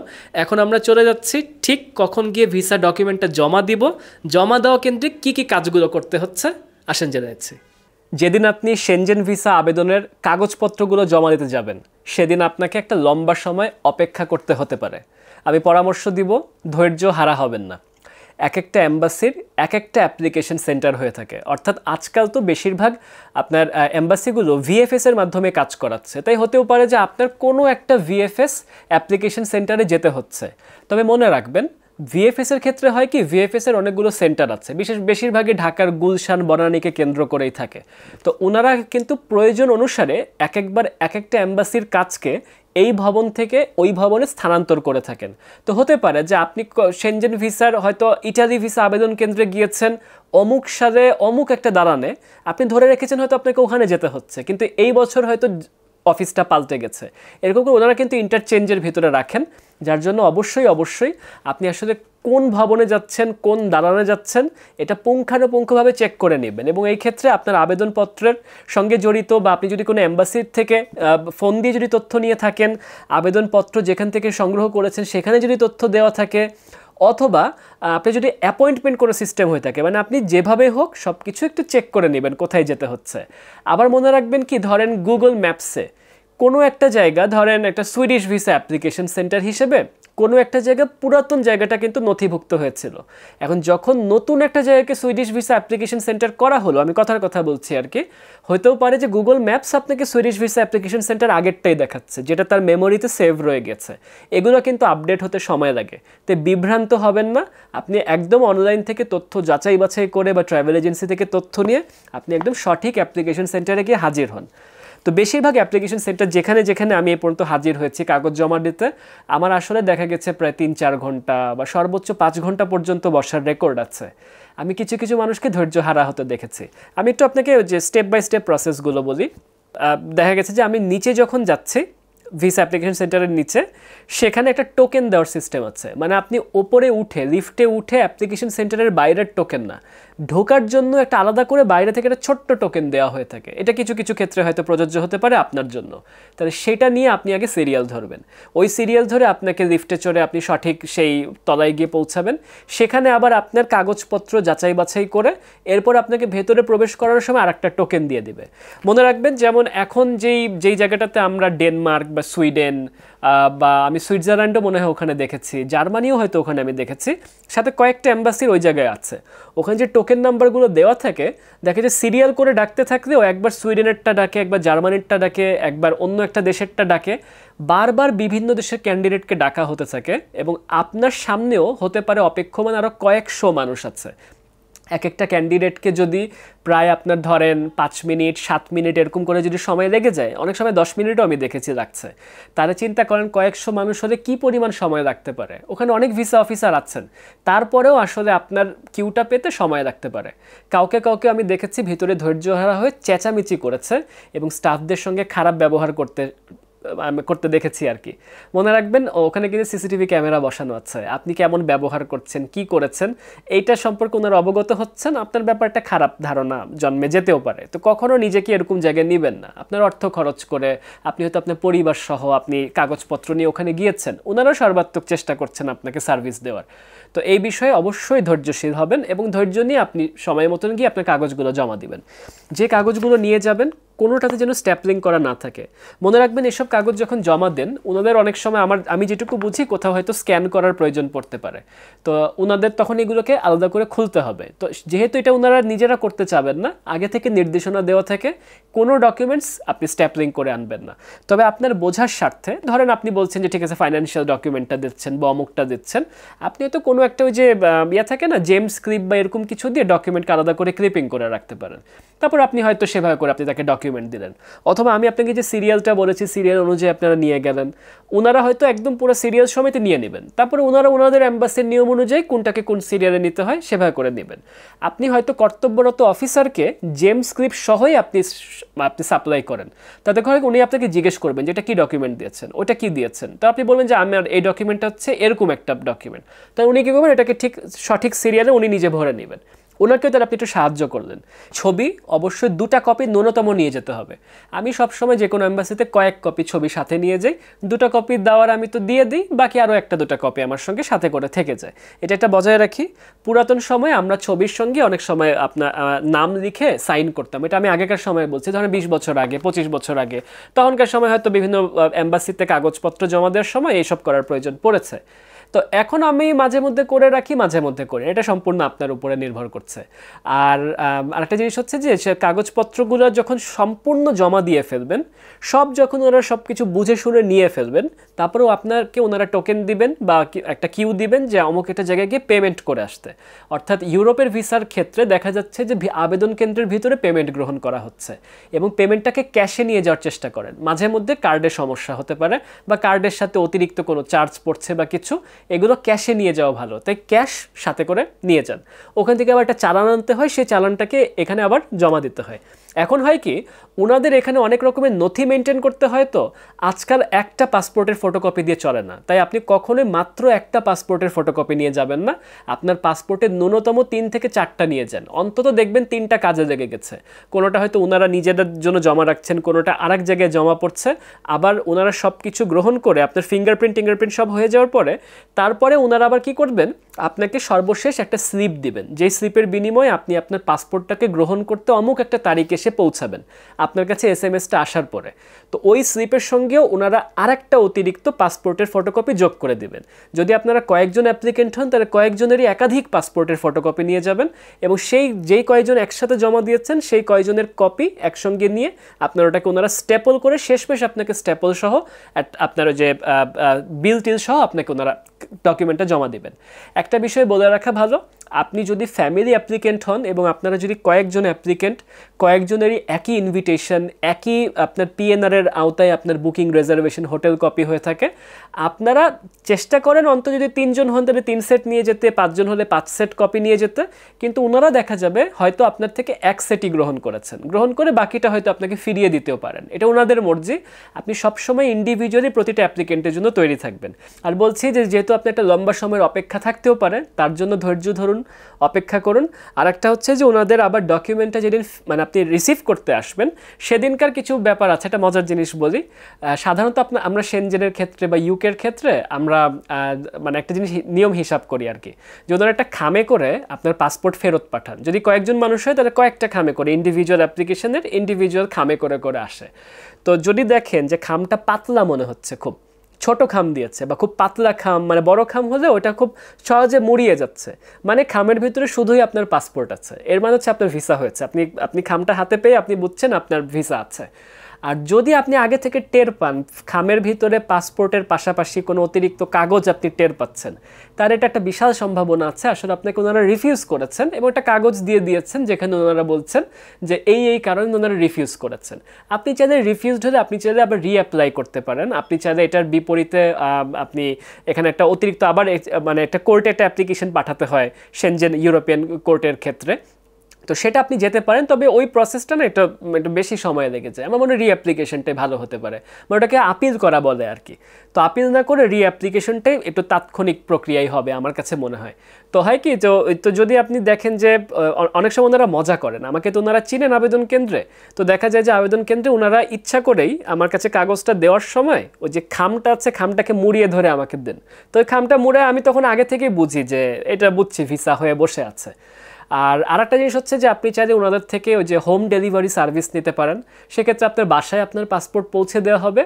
আমি মাত্র একবার এই যে খুব নিকট অতীতে আমি একবার এই সার্ভিসটা নিয়েছি, আমার কাছে বেশি তাড়াতাড়ি পৌঁছায়নি, বরং SMS-টা যখন আসছে তার পরের দিনও না, তারও পরের দিন মনে হয় আমার কাছে নাকি একদিন বা দুদিন পরে এসে পৌঁছেছে। পরে মনে হলো যে আসলে SMS পেয়ে আমি নিজেই চলে যেতে পারতাম, এম্বাসি থেকে নিয়ে আসতে পারতাম, মানে আমার বাসা থেকে খুব একটা দূরে না। তো এটা আপনার ব্যাপার, আপনি কি আসলে হোম ডেলিভারি সার্ভিস নেবেন কিনা সম্পূর্ণ আপনার ব্যাপার। তো সার্বিকভাবে এরকম বিভিন্ন যে স্টেপ বাই স্টেপ প্রসেসগুলো আছে, শেষ করার আগে এটুকু জানিয়ে রাখি, স্টেপ বাই স্টেপ প্রসেসের ওই যেদিন আমি বলছি যে আপনাকে জমা দিতে যেতে হবে, এটা তো হচ্ছে আপনার অ্যাপ্লিকেশন সেন্টারগুলো। তবে কোনো কোনো ক্ষেত্রে আপনাকে সরাসরি এম্বাসি গিয়ে পৌঁছাতে হতে পারে। এম্বাসির ক্ষেত্রে একই নিয়মগুলো প্রযোজ্য, তবে আমি আশা করি এম্বাসিতে হয়তো এই পরিমাণে সিরিয়াল নাও থাকতে পারে। আমি আজ পর্যন্ত কোনো এম্বাসির ভিতরে সরাসরি গিয়ে সেনজেনের এই পর্যন্ত আমি কোথাও জমা দিইনি, সামনে হয়তো দিতে পারি, তখন আমি এম্বাসিরটা আরও বলতে পারবো। এম্বাসির অ্যাপয়েন্টমেন্ট নিতে হয় এবং সেই অ্যাপয়েন্টমেন্টের দিন তারিখে সেখানে গিয়ে আপনি এম্বাসি থেকে সরাসরি একটা ইন্টারভিউ দেন। আমি ব্যক্তিগতভাবে ইন্টারভিউ দেওয়াটাকে ভালো মনে করি, কারণ ইন্টারভিউ নিয়ে একটা ক্যান্ডিডেট সম্পর্কে খুব ভালো তথ্য পাওয়া যায় এবং আপনিও আসলে কী চাচ্ছেন, কেন যেতে চাচ্ছেন, আপনিও খুব পরিষ্কার করে যিনি ইন্টারভিউ নিচ্ছেন তার কাছে বুঝিয়ে বলতে পারেন। তো দর্শক, সেনজেন অঞ্চলে তো আমি অনেক দিন ধরে সফর করছি, বিগত কয়েক বছর ধরে আপনারা আমার বিভিন্ন সময় ইউরোপের সফর পর্বগুলো দেখেছেন। আমি জানি এসব কেন্দ্রিক মানুষের অনেক তথ্য আপনার এনকোয়ারি থাকে, তারা জানতে চায়।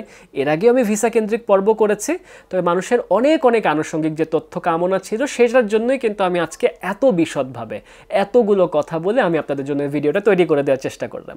তারপরেও যদি আপনাদের আরও আনুষঙ্গিক কোনো তথ্য যাচাই করতে হয়, কিছু যদি জানতে চান, আপনারা কমেন্ট বক্সে উল্লেখ করতে পারেন। যদি আমার চোখে মন্তব্যটা পড়ে আমি চেষ্টা করতেই পারি তার সম্পর্কিত কোনো উত্তর করার। তবে আমি এটুকু মনে করিয়ে দিচ্ছি, যেহেতু আমি আমার নিজের ভিসা আবেদনগুলো এখন পর্যন্ত ট্রাভেল আর্কিটেক্টের মাধ্যমে করছি, ইতিমধ্যে আপনারা ভিডিও এপিসোডে দেখেছেন, ট্যুর সেবাও দিয়ে থাকে এবং ট্রাভেল আর্কিট কিন্তু আপনার ভিসা থেকে শুরু করে সকল সেবাগুলো দিয়ে থাকে। তো তাদের কিন্তু আপনি সার্ভিসের শরণাপন্ন হতে পারেন, তাদের অফিসে যেতে পারেন, এবং অফিসে গেলেই ভালো, আপনি খুব সুন্দর যাচাই বাছাই করে একজন ভিসা কাউন্সিলরের সঙ্গে কথা বলে আপনি সব কাগজপত্র জমা দিয়ে ফেলতে পারছেন। তারপরে যদি আমার থেকে কিছু জানার থাকে আপনি কমেন্ট করবেন, আমি চেষ্টা করব, যদি আমি পারি আমি উত্তর করার চেষ্টা করব। তো আশা করছি আজকের এই যে পর্বটা অনেক লম্বা পর্ব হয়েছে আমি বুঝছি, এটা যদি ভালো লেগে থাকে, এটা যদি আপনার উপকারে এসে থাকে, তাহলে অবশ্যই আপনার কোনো পরিচিত মানুষকে এই পর্বের লিঙ্কটা পাঠিয়ে দেবেন। আশা করছি এরকম আরও অনেক তথ্য যদি জানতে চান আমাকে জানাবেন, আমি অন্য আরও অনেক ভিডিও করতে পারি অন্যান্য দেশের ভিসা সম্পর্কিত, এবং বিভিন্ন দেশগুলোর যে ধারাবাহিক ভ্রমণ পর্বগুলো আসে সেসব পর্ব তো গতানুগতিক বানাতে থাকবই। তো এই বছরও আরও অনেক অনেক দেশ সফরের অপেক্ষায়, সামনের দিনগুলোতে অনেক কিছু দেখার অপেক্ষায় আজকের এই লম্বা পর্বটাকে এখানে শেষ করে দিচ্ছি। সাবস্ক্রাইব করে সাথে থাকুন, ফলো করে সাথে থাকুন। সবাই ভালো থাকবেন, সুস্থ থাকবেন, সবাইকে ধন্যবাদ।